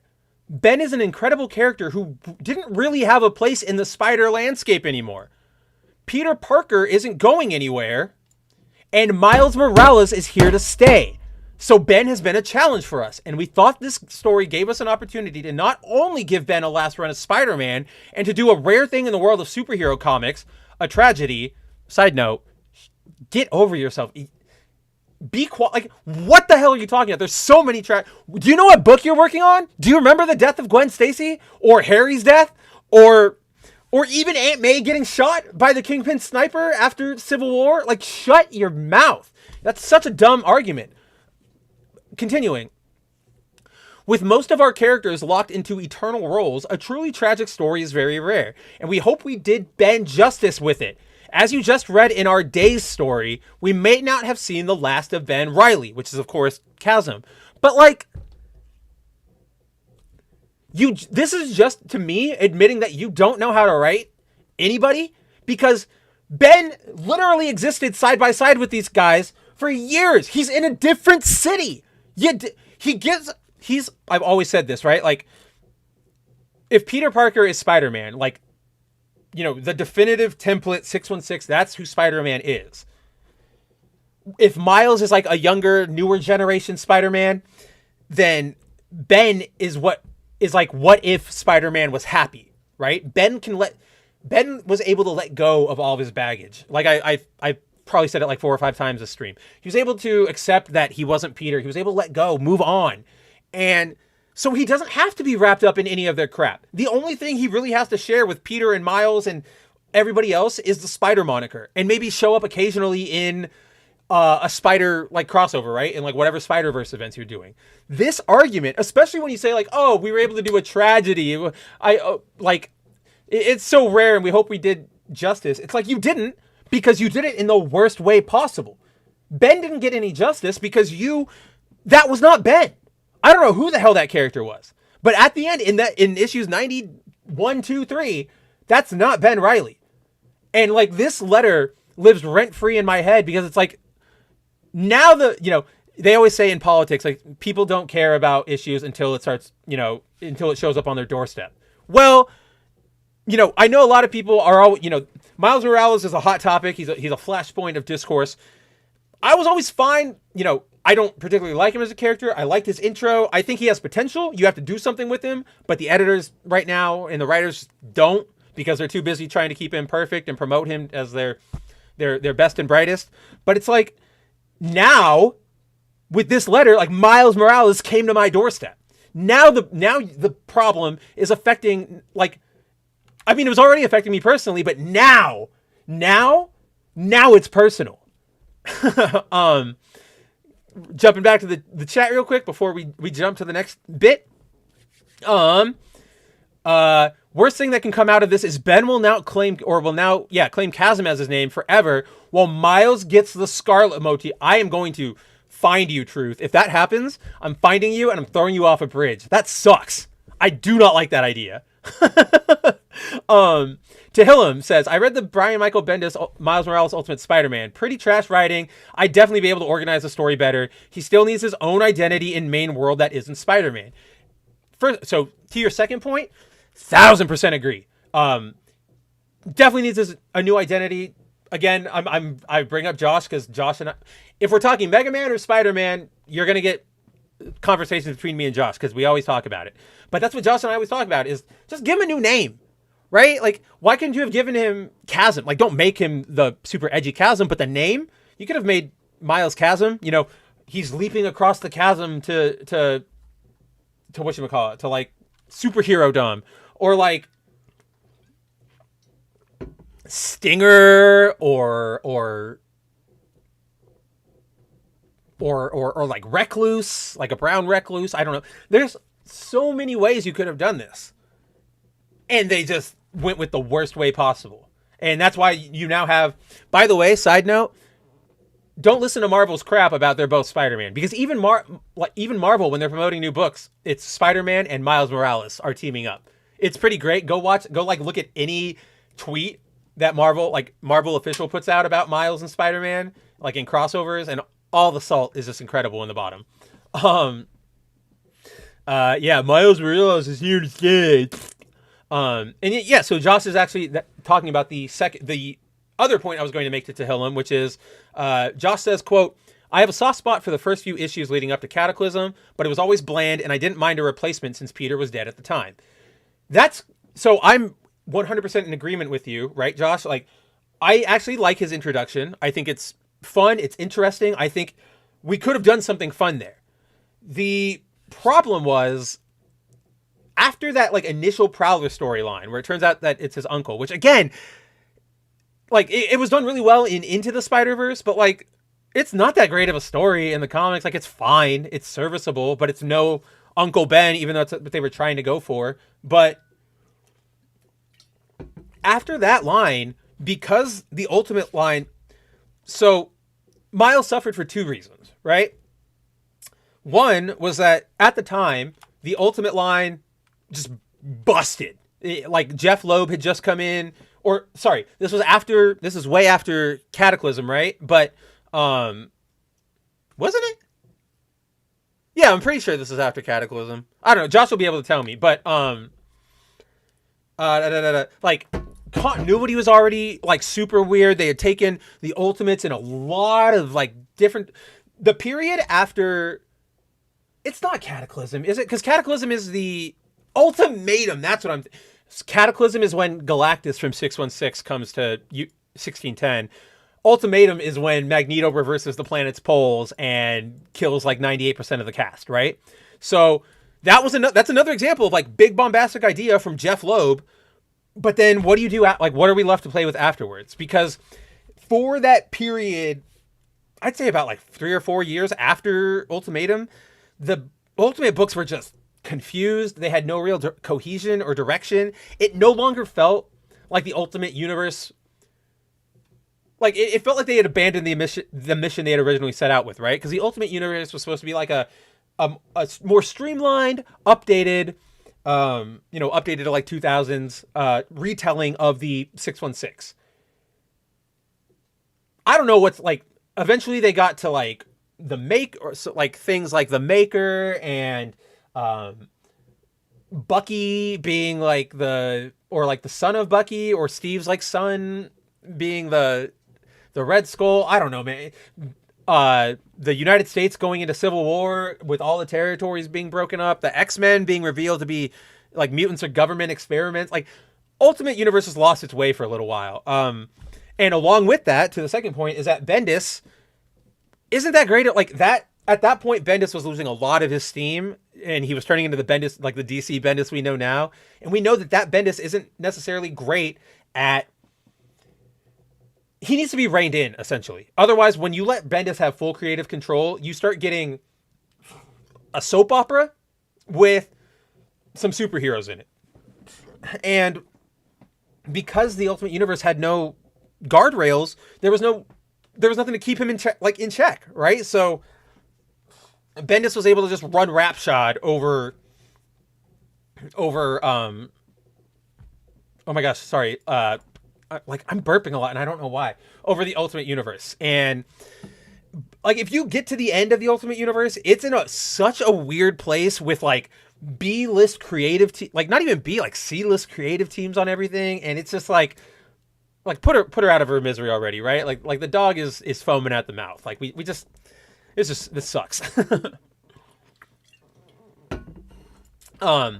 I think Miles Morales. So first, Film says they're treating Miles Morales as a K-pop star, essentially, and then he says, "I think Miles would be better as a villain to Peter, make him the wayward son of a cop." I think maybe not villain. I think maybe you start him off as a punk, like he's like, I have spider powers. I'm gonna do things my way because your classic child rebellion, and then maybe over time he learns that like, oh, this is what it means to be a hero. Gotta be after Spider-Man, blah, blah, blah. Something like that could have worked. I mean, we sort of saw that into the Spider-Verse, right? But maybe in main continuity, not so much the... I totally blanked. I don't know. I'll find it in the replay. I don't know why I blinked so hard.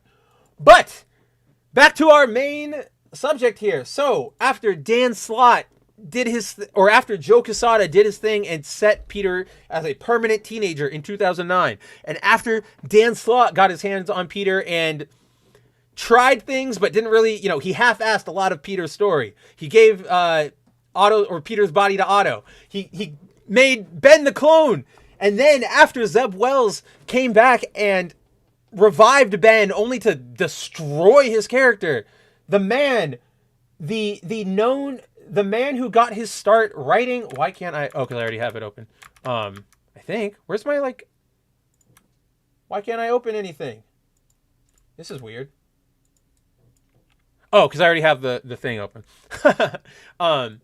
After all that, the man who got his start on Robot Chicken was handed the keys to the kingdom and was named the new writer of Amazing Spider-Man. And you guys can clearly tell that I've been like reading through them looking for stuff because I always like I have my thing set to pick back where you left off, and so it's always going to pop that up. But guess what? This is how we start Wells's run. Basically, what happened? Oh my gosh. Peter, why are you like Peter's struggling for money again. He doesn't have an apartment. You know, you have a huge medical bill. He's falling out with his friends.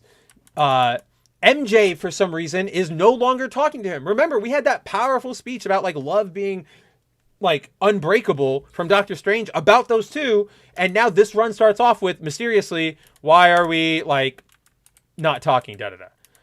It's so bad. Like I'm oh damn it, I did it again. I did the thing where I closed it and it's gonna screw up our sizing. Force O habit, my friends. I think I can extend it a little bit more. There we go. There we go. Good shot of the lizard's crotch. Just right up in there. Just get on in there.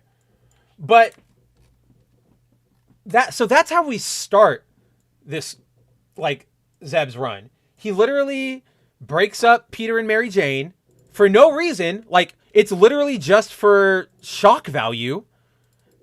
And hey, that's not the one I wanted. Oh no, yeah, I do, because it's yeah. See, it's like, is this the issue where they have that stupid thing that I cite all the time, the kiss? Okay, no. But yeah, see, they break them up because, ooh, drama! Isn't that what everybody wants?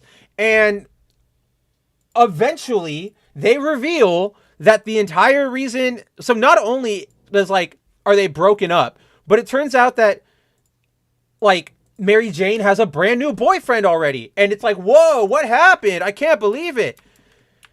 It's all, and mind you, this is a mystery that Zeb Wells plays out for the first 20 issues of his book.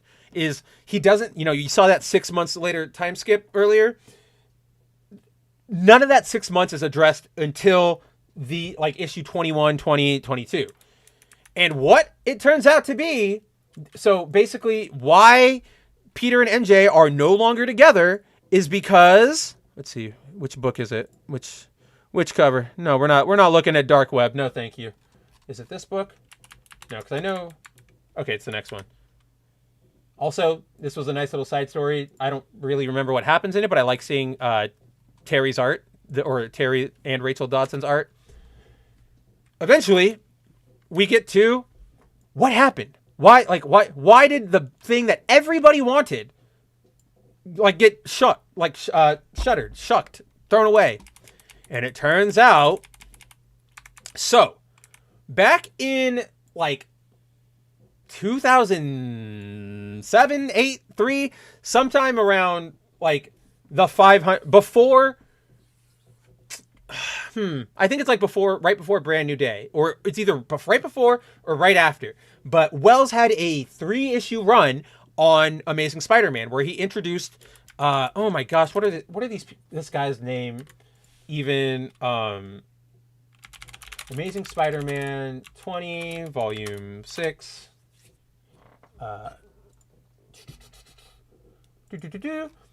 their name, so it's basically the concept of the villain is that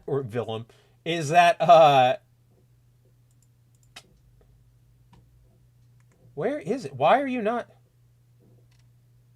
The Marvel wiki is failing me right now, and it's not giving me the name of the villain for some reason. There we go.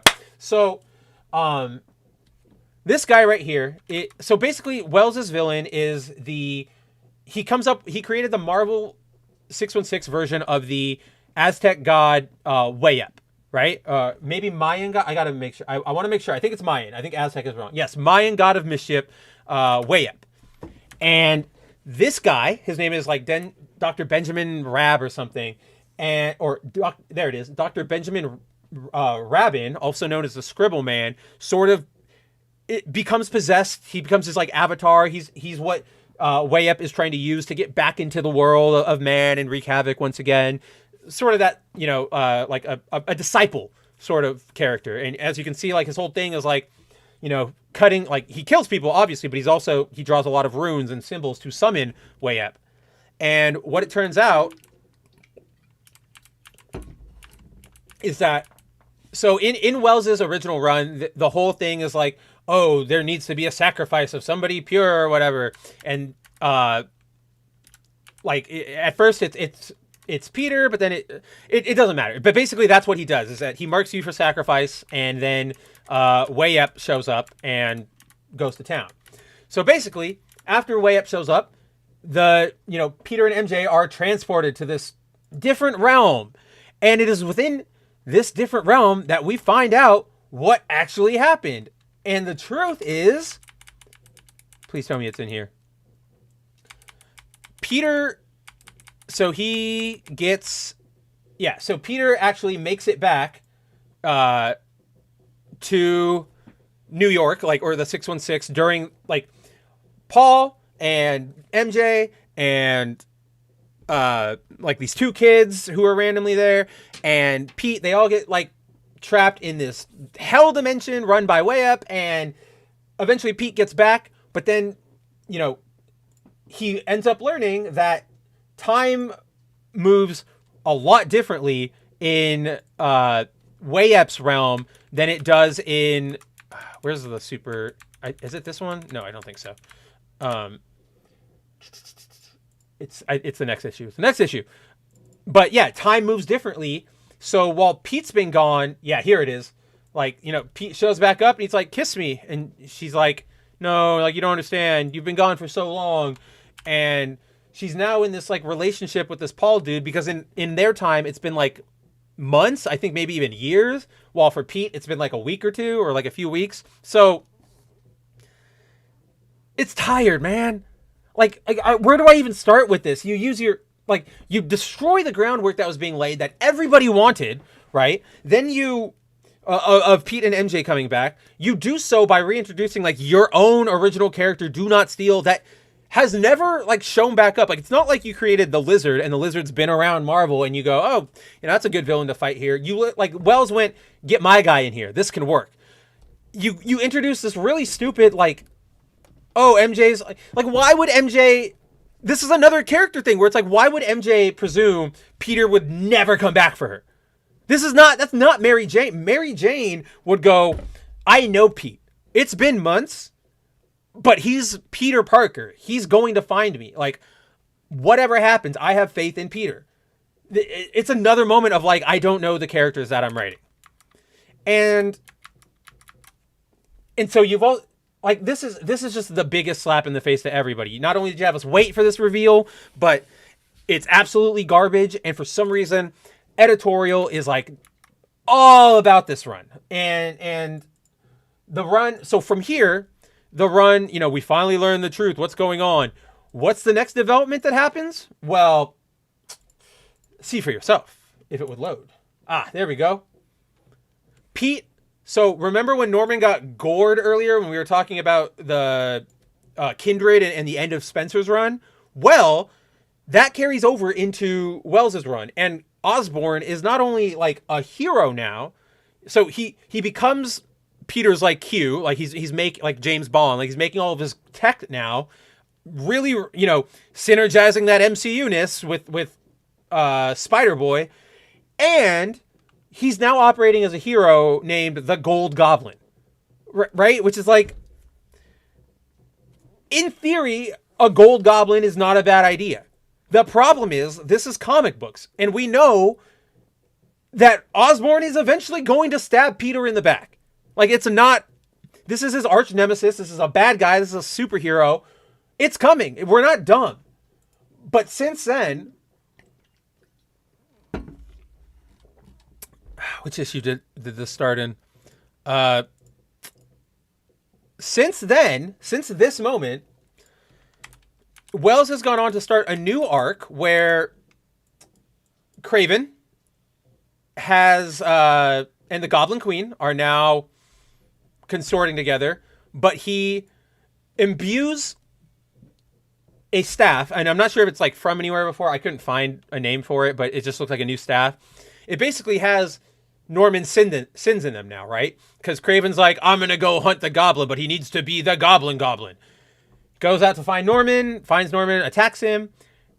Pete obviously jumps, like, wants to stop him. So Pete just, is it right here? Yeah. Pete jumps in the way of Norman getting, hit by the spear. Which, guess what? Now we have the spider who laughs. Like, it's not original. It's not fun. It's really just, like, this is the Spider-Man who laughs, like the Batman who laughs over at DC. And none of this story, like, we've seen stories where Pete loses his mind a million times and goes on a rampage, and we've just seen it, man. And further, this is just another attack on his character, because what's going to happen, because watch, like, Peter's all edgy now, but he's going to, like, he ends up, wailing on Kraven and just, like, taking him to town and just savaging him, right? Obviously, what is this going to lead to? More people are going to be afraid of Spider-Man. He's going to, have more downtrodden things in his life. And it's just like, we need to be able to move past this point of Peter. Peter needs to grow up. We need a development in Peter's life. Even Superman, when they rebooted with New 52, kind of, or, well, let me rephrase that, because that was actually a really bad example.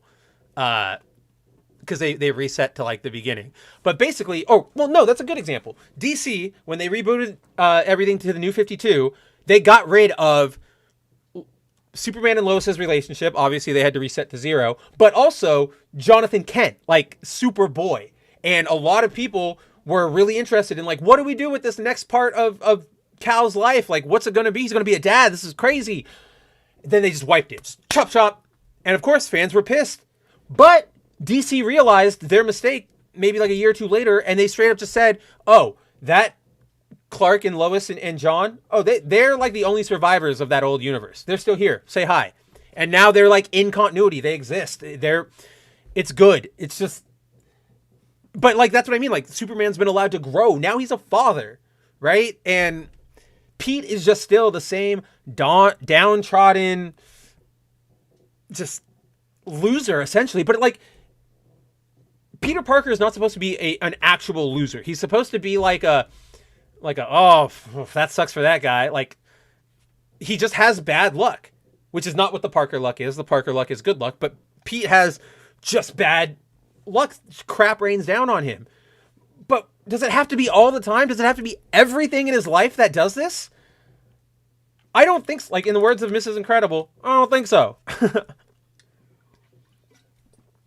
I'm drinking compulsively, but it's water. I shouldn't be burping from water. All right. Back to the chat real quick while you can all take in this. I actually like this piece of art by Patrick Gleason. Nothing wrong with that, but good on you, Gleason. Yeah, it'll also happen during the same time Chasm's happening. Yeah, I'm pretty sure my theory will happen. I'm afraid that your theory will happen. Taylor says there's only so many things of Brian Michael Bendis I actually like, especially a lot of his indie comics. I'm torn because for me, and I sort of went over this a little bit last week, guys,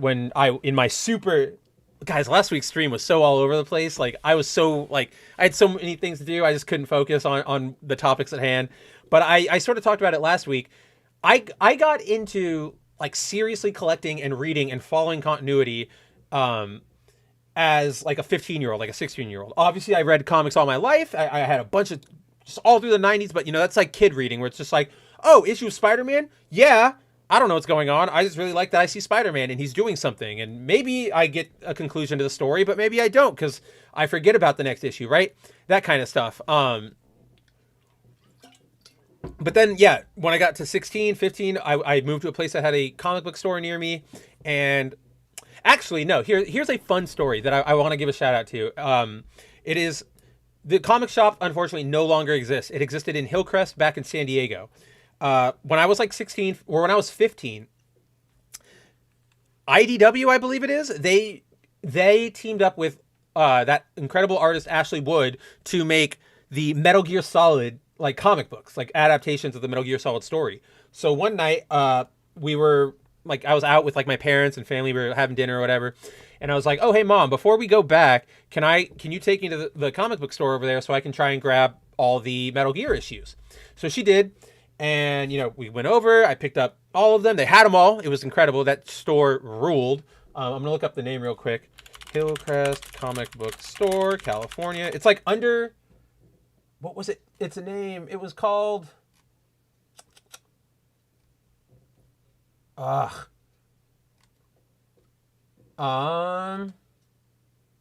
Dang, because it shut down, now it's just like gone and I can't find it anymore, which is really sad.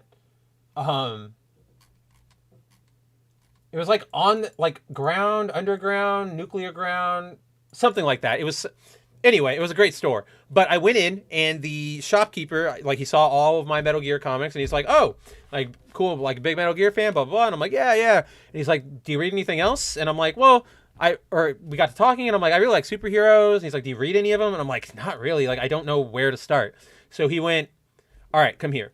And he gave me, no. He recommended, he's like, "You should go check out what's going on in Spider-Man Avengers right now, because they're getting to a big sort of reset point, a good jump in point." And that was the House of M Avengers Disassembled stuff, which maybe, but after a few more weeks, I kept going, and I kept buying the Metal Gear comics when they came out and whatever was coming out from Marvel.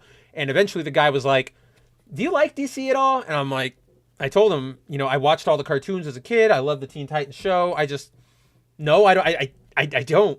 And so this is why I love this story, is that he got up, he got up from behind the counter, he went over to the shelves, he picked up like 2 Teen Titans books and like another couple books that I can't remember right now. And he said, "Here, you take these home and read them." And I was like, "What? Like for free?" And he's like, "Yeah, take them home, read them. And if you like them, you can buy them, you can pay for them. And if not, just bring them back next week and we're good."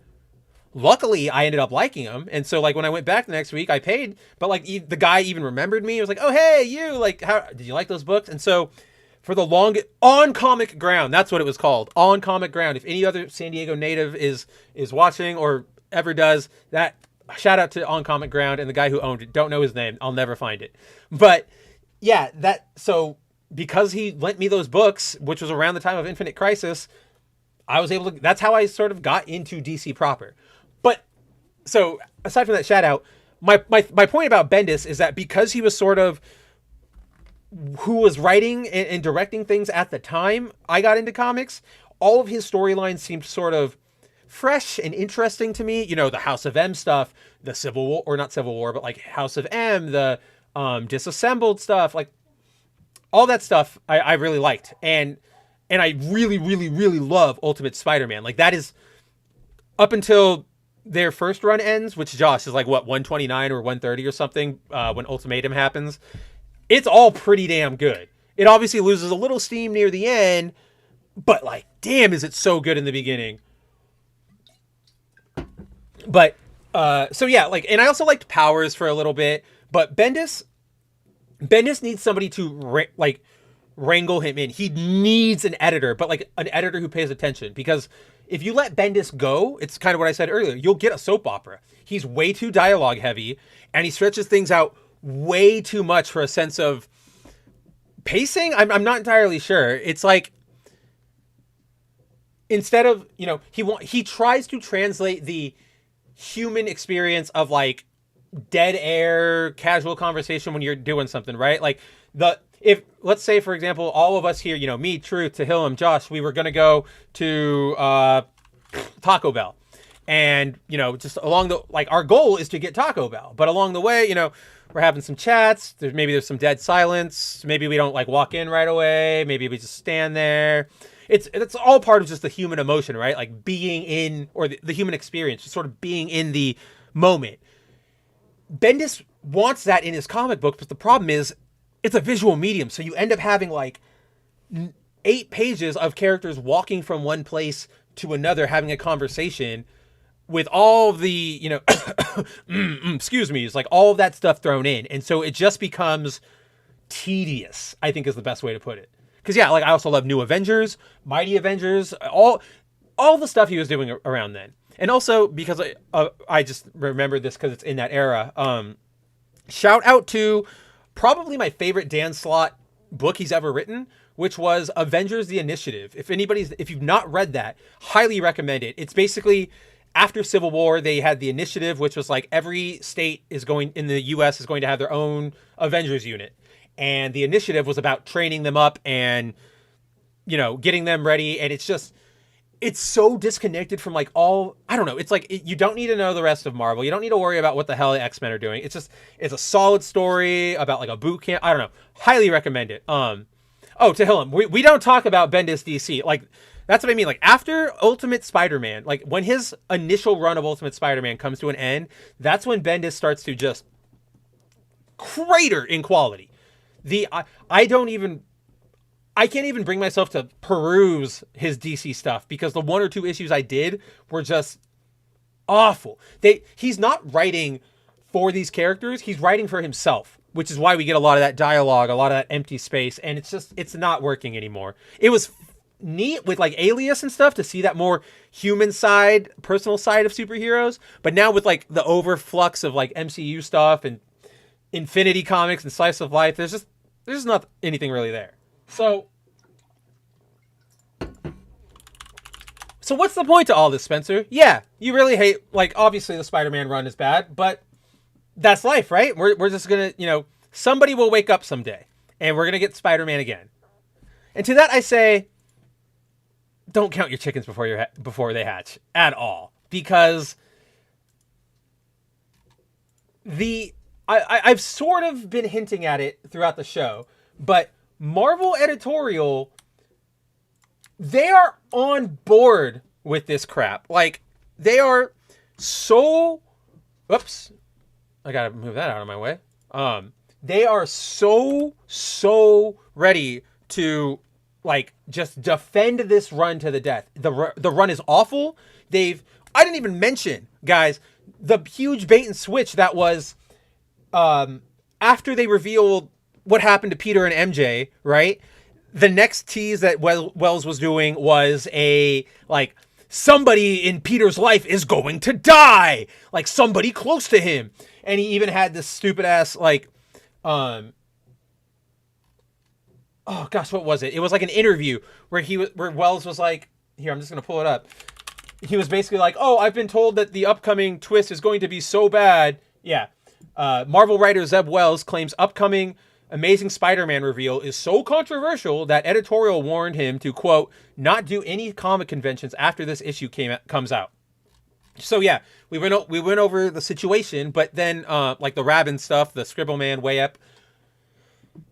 So then Wells and Marvel start teasing this image, like somebody is going to die. And obviously with everything that has been happening, lots of fans assumed, well, we're going for MJ, aren't we? And of course, like, you're talking up that this is somebody close to Peter who's going down. So it's either got, like, realistically, if we're looking at this, you're thinking MJ, maybe Aunt May, or maybe Robbie, if they want to be, like, completely out of left field. But, you know, nobody's thinking that it's going to be Human Torch or Luke Cage, who's down there in the bottom right, or Cap. Maybe it's Jonah, but, like, Jonah's had such a big role in the most recent comics that I feel like it would just be another shock value thing. It's just a weird move to kill him off right here suddenly. And then Norman, it's like, what? But then for all of his, like, talking up about, yeah, like right here, I can tease that Marvel Spider-Man editor Nick Lowe told me not to do any comic conventions after this issue comes out. People will be upset. And then he was, and then they asked him, like, hey, what did Editorial say when you pitched this to them? And Wells said, quote, Nick Lowe's a madman, so he was completely down. I don't know how it went when he ran it up the ladder, but I'm very excited for people to read issue 26. Well, do y'all remember what happened in issue 26? You can probably tell by the search I just put in. The only person who died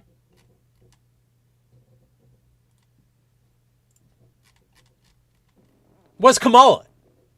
They did this last minute bait and switch. It's even a bait and switch in the comics where they get out of Way-Up's territory, dimension, whatever, and Way-Up's chasing Mary Jane because you've been marked for the sacrifice, and then Way-Up gets Mary Jane and gores her right through.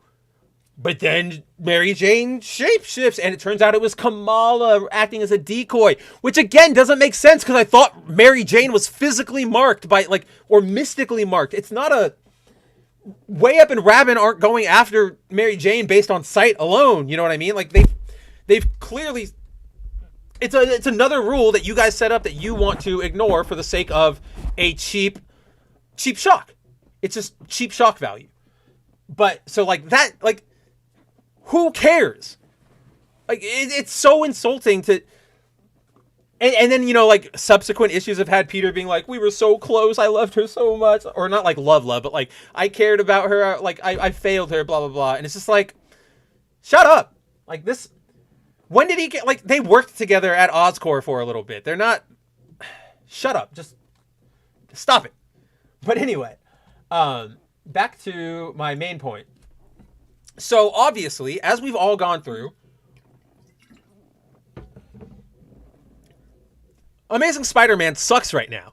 This is arguably Marvel's flagship book featuring their flagship character, right? And for the last, I guess, 2 years maybe, I think, since Wells took over, in the last 2 years, we've gotten endless stream of crap after crap after crap and dumping on Peter. Nobody wants to read these stories. We want to see Mayday Parker come back into continuity. We want to see Mary Jane and Peter married again, building a life. But as I said before, Marvel Editorial, as evidenced by Nick Lowe completely supporting Wells' bait and switch with Miss Marvel, and what Dan Slott says here, they are all about this. They love this run. They think this is storytelling. So,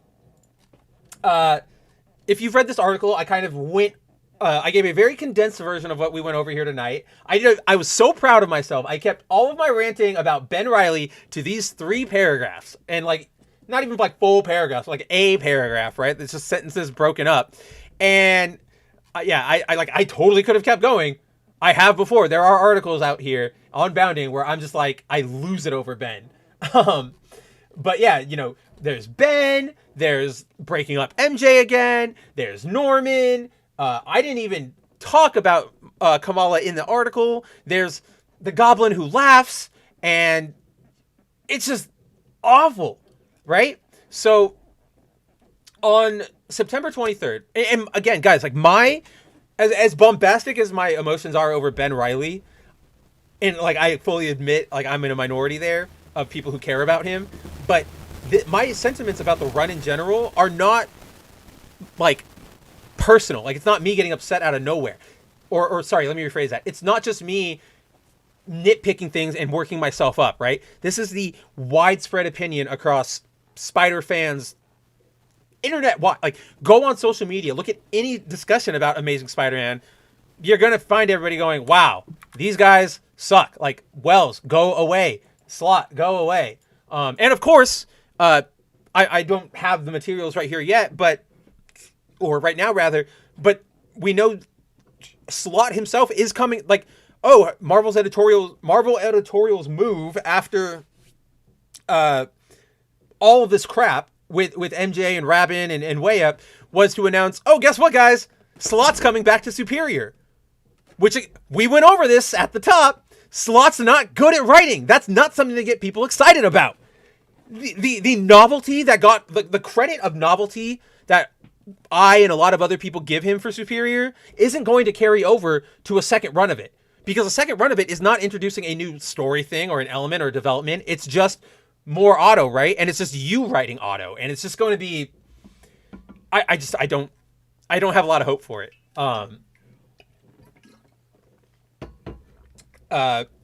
That said, I do want the Superior Spider-Man suit to actually appear in Spider-Man Spider-Man 2 PS5, or what do I call it now? Marvel Spider-Man 2, right? But that damn game, I'm just gonna pull up the tweet because I'm still pissed about it. We're gonna here. Let's see. Just in case, I don't know what my timeline is doing right now. So I'm looking out for you guys. Yeah. So Marvel Spider-Man 2 has been confirmed to have 65 total costumes. And I was looking at media the other day when I realized, as seen in this tweet, that they still want to disrespect Ben by using one of those slots for the worst costume probably ever put to paper.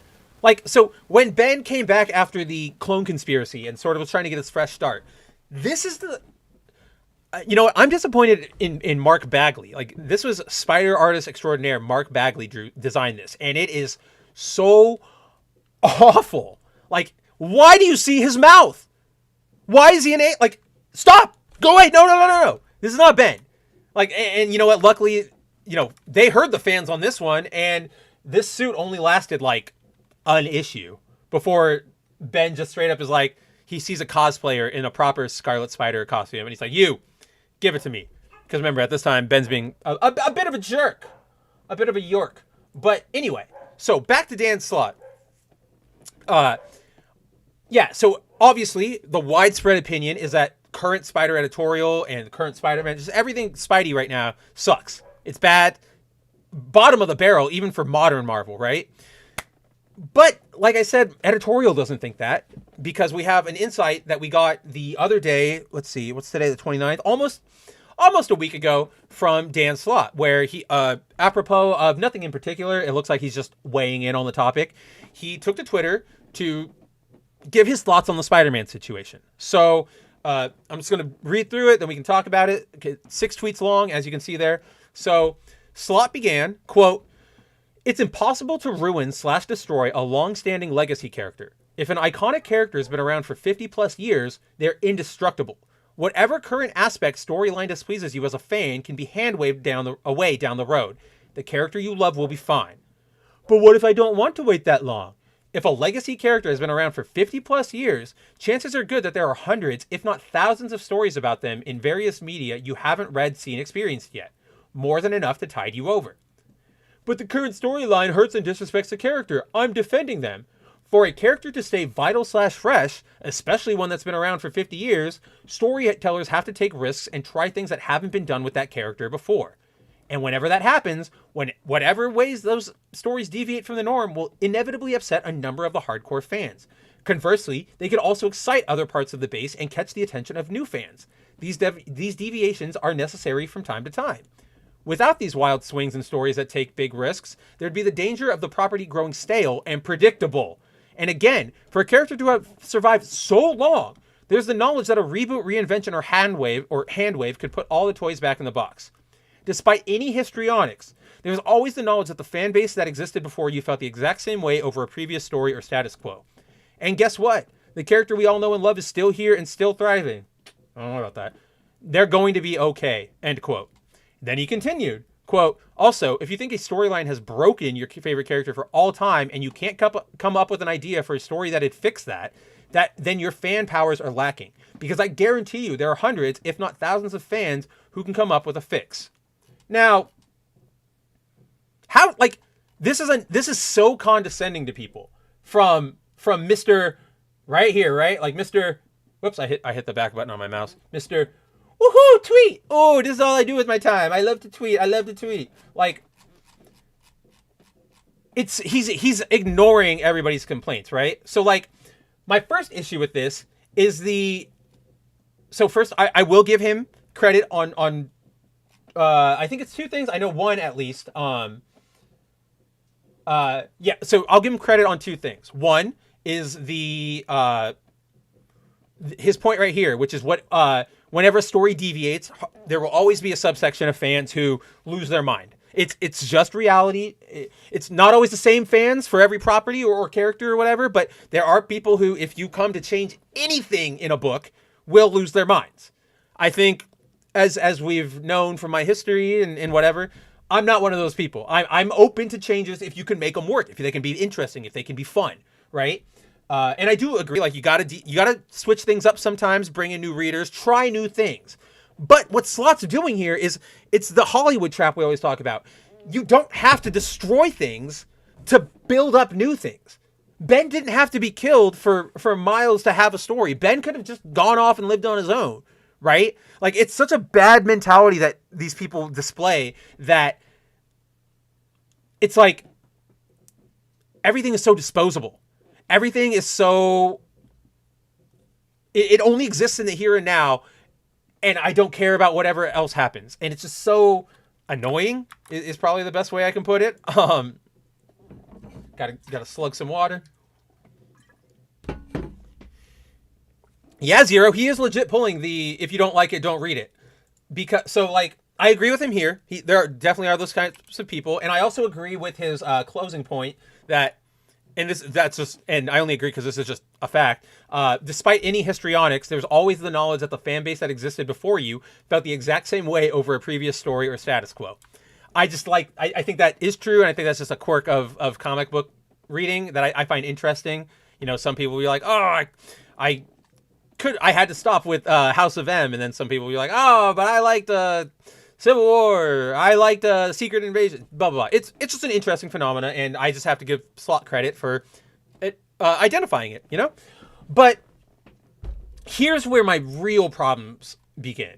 So, again, he says they're taking risks, but they're not good risks, and they're not executed well. The execution is what matters, Slot. Again, Superior Spider-Man, great idea, really cool. You, personally, executed it very well. Christos Gage, fantastically executed it. But you did not. And that is the big difference between why people give like and don't like Superior. And so for him to say that what he's essentially saying is that if a risk is taken, that's good. Doesn't matter if it's bad, doesn't matter if it's like inspired. Take risks just to take risks. And it's like, no, you shouldn't just refresh characters for the sake of refreshing characters. Find something interesting to do with them. We've gotten good reboots of characters across the medium that did things with them. This, however, is not one of them. And then there's this bullshit. So with the first part, without these wild swings and stories that take big risks, there'd be the danger of the property growing stale and predictable. As we just went through, that is what all of Zeb Wells' run is doing, is making Spider-Man predictable. It is already, like, yes, it is a known fact among comic book fans that, or like, let me restate that. Among comic book fans, it is already, as I've sort of alluded to before, it is already sort of like a known, accepted sentiment that Spider-Man just gets dumped on. That they don't, like, why do they treat him so bad? So the property's not growing stale. Like, so on one hand, you have, what am I trying to say here? So without these wild swings and stories that take big risks, would be the danger of the property growing stale and predictable. The problem is, that's what Wells' run has been doing, right? Like, everything he's done has been to stop progress from happening. That's what everybody's run has been over these last few years. Slot gave Peter, Parker Industries. Okay. Are you going to stay with that, like, risk? No. Slot's immediately going to go back on it 5 issues later. Superior, Jackal, like Ben Reilly Jackal, Living in Avengers, like, all of this stuff. You don't get to say, oh, taking risks is like the best bet. Like, we got to do it. Everybody shut the hell up. When you can't even commit to your own risks. Everything, honest to God, like, if you'd have taken every development that happened in Slot's run, again, like, I know One Day More happened. Like, I'm working on a level of we have to accept that it just happened, right? If you'd have kept every single thing canon from Slot's run, we would be in such a far, or like canon continuing, whatever, we would be in such a far more interesting place. Peter would be a tech, like an industrial mogul. Peter and MJ would be married and like exploring their lives together. Horizon, like, I just, like, Otto, I mean, he still does kind of commit to Superior. We'll see how he brings back Otto in Superior, but I think that sort of like stakes on that same thing. But like for him to go, oh, we're taking risks. What are you doing? And it's like, well, one, you turn back on your risks almost immediately. Slot, like in particular. And two, are they really risks if all they're doing is resetting things to the status quo? Like, I am bored of Peter being dumped on. I am tired of Peter struggling to pay rent. I am tired of Peter having to drop all of his life for Aunt May at every second. Like, let's go. Like, let's move. We are at stale, unpredictable, Slot. We're at so stale and predictable that Marvel thought to save the line, they bring you back. Right? Like, we're not in a good place right now. And then there's this condescending bullshit of, for a character to have survived so long, there's the knowledge a reboot, reinvention, or handwave could put all the toys back in the box. That right there shows, like, that more than anything proves to me that Marvel Comics, in particular, at least, because that's who Slot's talking about, like, if your writers are going into a story and going, like, if they know they have that out, if it's going to lead to way more like gaps in or like holes in things, right? Like if people know that this is just going to get hand waved away in a little bit, now we can just do whatever we want, even if it doesn't make any sense to the character, as we've been seeing, right? This is not how you should be looking at your media. You should be looking at it as like reboots should only happen if you are like if your line is a mess or like, I don't know, but you don't reboot just to go, oh, or like you shouldn't be using reboots as a catch-all tool that's always there for you to use. The more you recognize it and rely on it as a get-out-of-jail-free card, the less effort you're going to put into actually making your things work, right? Like, look at the Madeline Pryor, Jean Grey, Ben Reilly mind thing, right? They probably came up with the idea like, oh, let's turn Ben evil, and then we'll give Maddie her memories back. But then it's like, okay, but then you didn't commit, I guess. I kind of lost my train of thought. I heard my dog barking. But essentially, the more you rely on a reboot to get you out of trouble, the less you're going to care. Like, oh, that's what I'm saying. That's what I was saying. It's like, you know, if I'm the writer of that dark web issue with Madeline Pryor and Jean Grey, if I know that a reboot will come eventually, why do I have to care about making sure things are consistent? Why do I have to make sure that Jean Grey, like, giving things to Maddie makes sense? I don't have to, because I can just snap it. Like, we can just reboot it immediately.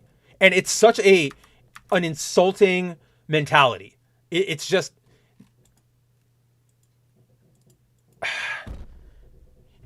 in my opinion, when you're writing for something like a comic book or a long-running story, you should be going into, writing new things or whatever with the idea of like, I want this to add to this character and make this their life. Like, this is going to be them.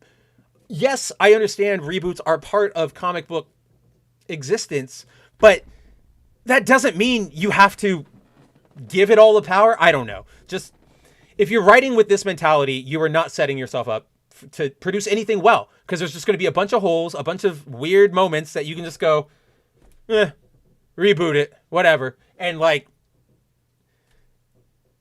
in the age of widespread social media where people can see through this stuff and more easily talk to people, like, I know back in the day, you go reboot, oh, Crisis. People go, oh man, Crisis, like the marketing, we'll buy another marketing, like we'll buy it all. This is all going to be great. But nowadays we have people talking, we have the internet. We can go, oh, a reboot's coming. Oh, look, their sales are doing real bad. Oh, look what they just messed up with that character. Like, everything is laid bare, and it's just so not good. But Slot's not the only one who has been defending this crap. So, this letter comes from a reader. I don't know which issue this is in. So we'll just read it. It was shared on Twitter by comic account extraordinaire Exalted Speed. Love that guy. He sometimes talks to me when I reply to him. If you like comics, media, whatever, go follow him. He's a great follow. But basically, this is a letter printed, like, so this is from a fan. I'm going to read the letter from a fan first, and then he gets a response from Spider editor Nick Lowe. So Quote, "Greetings from Mexico. My name is Ricardo Lopez Gonzalez, and I want to express my deepest concern for the current status of the Amazing Spider-Man comics these last few days. Mostly, I would start by saying that as a new reader, I'm deeply saddened by the state of the characters in the current run, particularly Peter's, Mary Jane's, and Ben Reilly's. I wasn't sure about writing this letter because often being from another country makes people not take account of my opinions, but I decided to try, even if I don't get an answer or it isn't even read at all. In particular, Mary Jane is the one who I'm mostly worried about. I'm afraid to ask, but is she really in a romantic relationship with Paul? If she is, I think it's a great disservice to the character because not only has she been loyal to Peter, she wouldn't start a relationship with someone else when still being in one with Peter. Not even with the whole other world circumstances." Dude, Ricardo, give this man a medal. As a fan of Spidey since I was a kid, I have to ask, please think about the reception this comic has gotten. I know undoing one more day is a usual request, yet I'm still going to politely request it, not only as a fan of Peter MJ, but as a fan of Spider-Man comics themselves. I'll also comment that the way Way Up was portrayed felt a little offensive. As a Mexican, seeing a villain based on my culture excited me, but when actually reading it, it felt not only generic, but also as a lost opportunity. I'm not sure if anyone will read this, but if someone does, please take my opinion and the other dissatisfied fans as something that does matter, especially when it is hard for me to support comic books because of my current economic situation. Thanks for reading. Have a good day." And Lowe replies, and it's so condescending. So, that was Ricardo's letter. Shout out to Ricardo. He's our boy. You got our respect, Ricardo. Lowe replies. He writes back, quote, "Thanks for writing in, Ricardo. Sorry you're in a tough economic situation. So many are right now, and we empathize with you and always try to make these comics worth the hard-earned money you spend on them. And we read the letters you all send in. Sorry you're not liking the book right now. Mary Jane is, as you saw in this issue, still in a romantic relationship with Paul. I honestly don't see what Mary Jane did as unloyal, but your opinion of it is yours. Life puts people through all kinds of situations, and a heightened life like the one Mary Jane lives puts her through even more intense situations." I'm going to get to it. "It's not exactly the same, but her story has elements in common with one of my favorite books of all time, Dr. Zhivago by Boris Pasternak. If you haven't read it, I highly recommend it. Anyway, it exemplifies how the world can often take whatever plan you have or story you think you might live and turns those plans upside down. Anyway, you talk about undoing one more day as a usual request and also talk about dissatisfied fans. Other people sometimes generalize it as all Spidey fans. You aren't doing this here, Ricardo, but it's something I see regularly. There certainly are fans who feel that way, and I respect it, though I don't agree with the thinking. But it is not nearly as monolithic as some believe or assume. Anyway, thanks for reading, Ricardo." End quote. Like, the condescension to just be like, again, it's not about the fact that life throws you curveballs and things happen. We understand that. We are humans. It's the fact that the person is not acting like who they are. Ricardo's right. Mary Jane, I ranted about it before. MJ would not just up and get into a new relationship without talking to Peter or getting hope or it's so, and that's what is really frustrating here is that all these editorial people, whether it be Slott, whether it be Lowe here, they're all talking past the people. They're all going, "Oh, okay. I don't want to they go, "Oh, you just don't like that things are changing." Okay. And it's like, no, people are fine with change. He even says I'm up for it, but the execution is wrong. It's clear that Marvel editorial, Spider editorial, whatever, they do not care about this book. They do not care about the character. And yes, will Spider-Man continue to live, for 50 years? Sure. Yeah. But also, it is completely possible to destroy a character with bad representations. Look at Jake Skywalker from Star Wars, right? The Last Jedi. A lot of people, when they think of Luke now, they go, "Yeah, Luke. Oh, yeah, I know how his story ends." You can keep making Luke merch and people will still buy it and he'll still be in the zeitgeist in 20, 30, 40, 50 years. But it's all about how he's in the zeitgeist, you fucking morons. It's insane to me that they only look at it factually oh, this character will exist, rather than, oh, but will they exist in a capacity that resonates with people, that gets people excited, that does anything for anybody? And And because they can't see past themselves, because they think what they're doing rocks so hard, we're never, like, I don't know what it's going to take to get Lowe the hell out of there. That's what I'm saying, Zero. How does Marvel not fire him?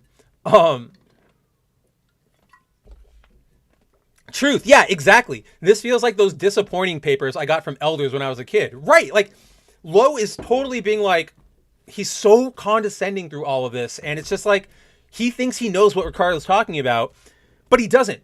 Even though Ricardo lays it out. Like, Ricardo is the man. He got all of my points that I've talked about for the last 2.5 hours, summed it up in just a simple, quick letter. Like, and I think, like, so yeah, like, we are reaching sort of the what am I trying to say? The end of our time together here, guys, because obviously we got things to do. I still have bounding articles to write and do. But what should I pull up? What image am I going to pull up? Oh, I know what I'm going to pull up to close out the stream, just to have it sitting there.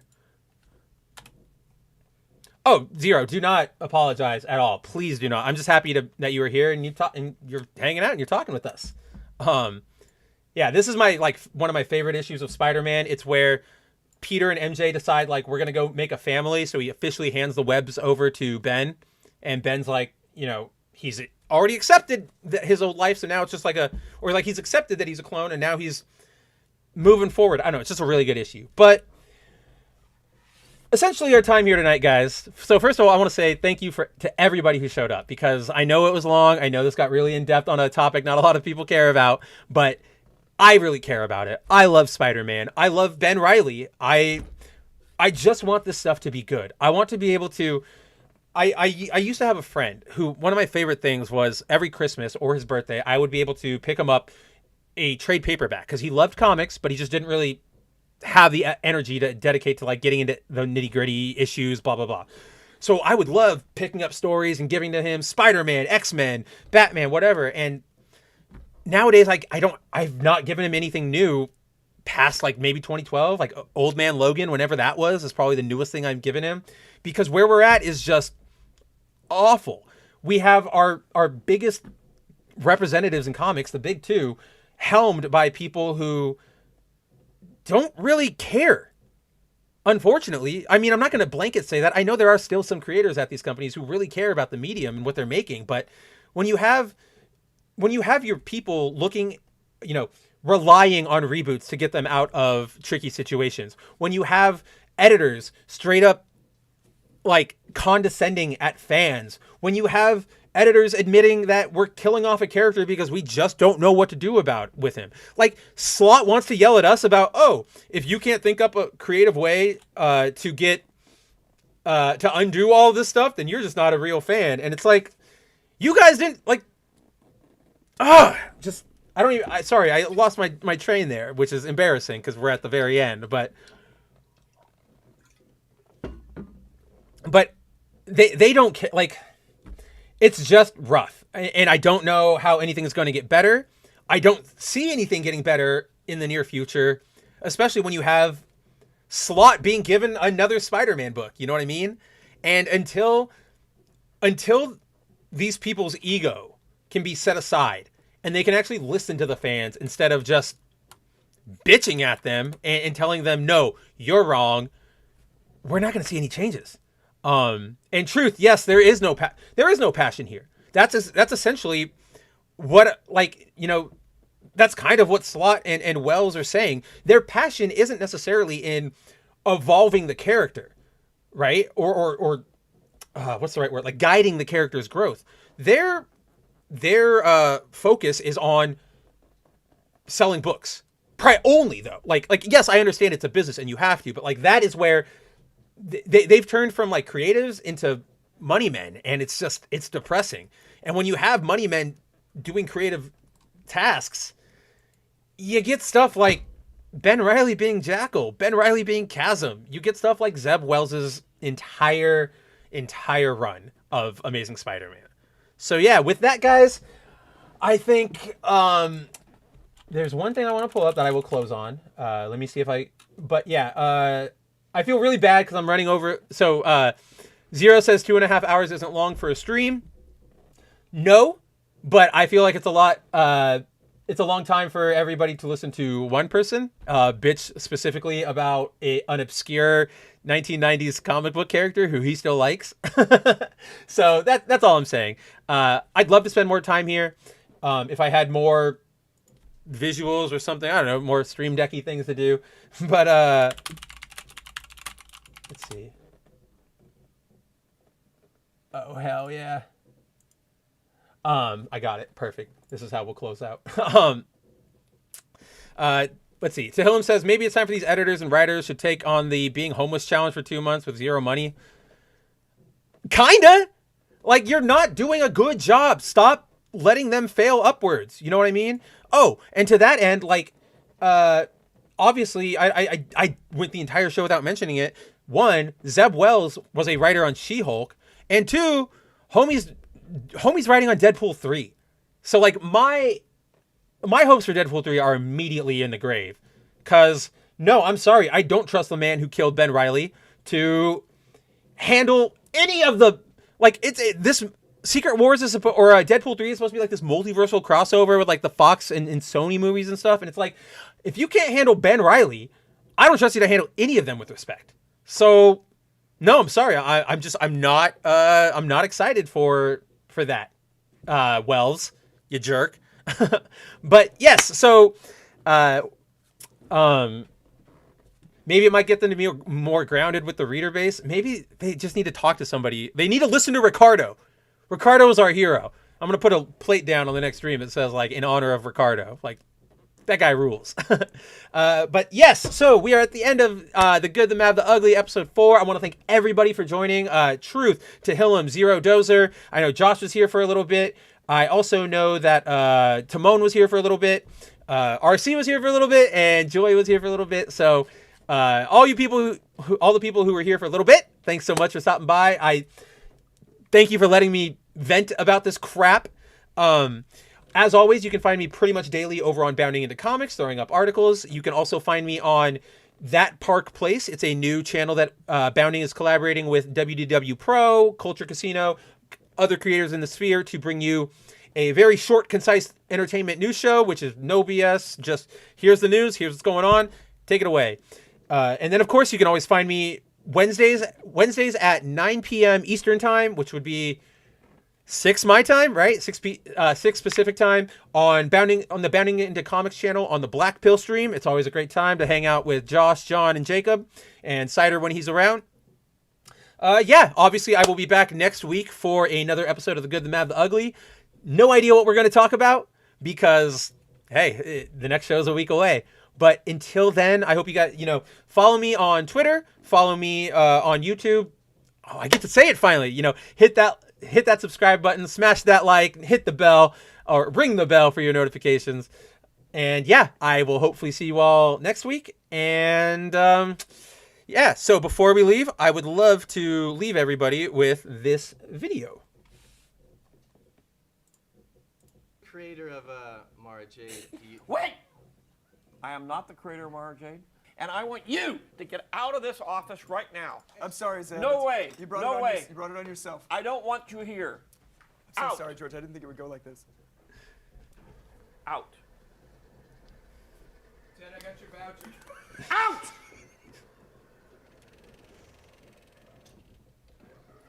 There. I'm sorry about that. I'm so sorry. We'll have him burned and we'll I don't execute even him know and who burned. that guy is. So I sit there all day long. So for those who don't know, that was from the extras on the Robot Chicken one of the Star Wars specials. Because yeah, Wells got his start writing on Robot Chicken, and so that was Zeb Wells getting yelled at by George Lucas. So it's one of my favorite clips. I bring it up every time this topic comes up, and I think let's see. I think I'm going to play it one more time, and I think that's what I will leave everybody with. How do I... Goodbye! Whoa, whoa, whoa, whoa, whoa, whoa. Goodbye. Good. I got to, link these all up. Woo, woo! All right. Play us off, Wells. As the creator of Mara Jade, Wait! I am not the creator of Mara Jade, And I want you to get out of this office right now. I'm sorry, Zeb. No way. You brought No it on way. You brought it on yourself. I don't want you here. I'm so Out. sorry, George. I didn't think it would go like this. Out. Ted, I got your voucher. Out!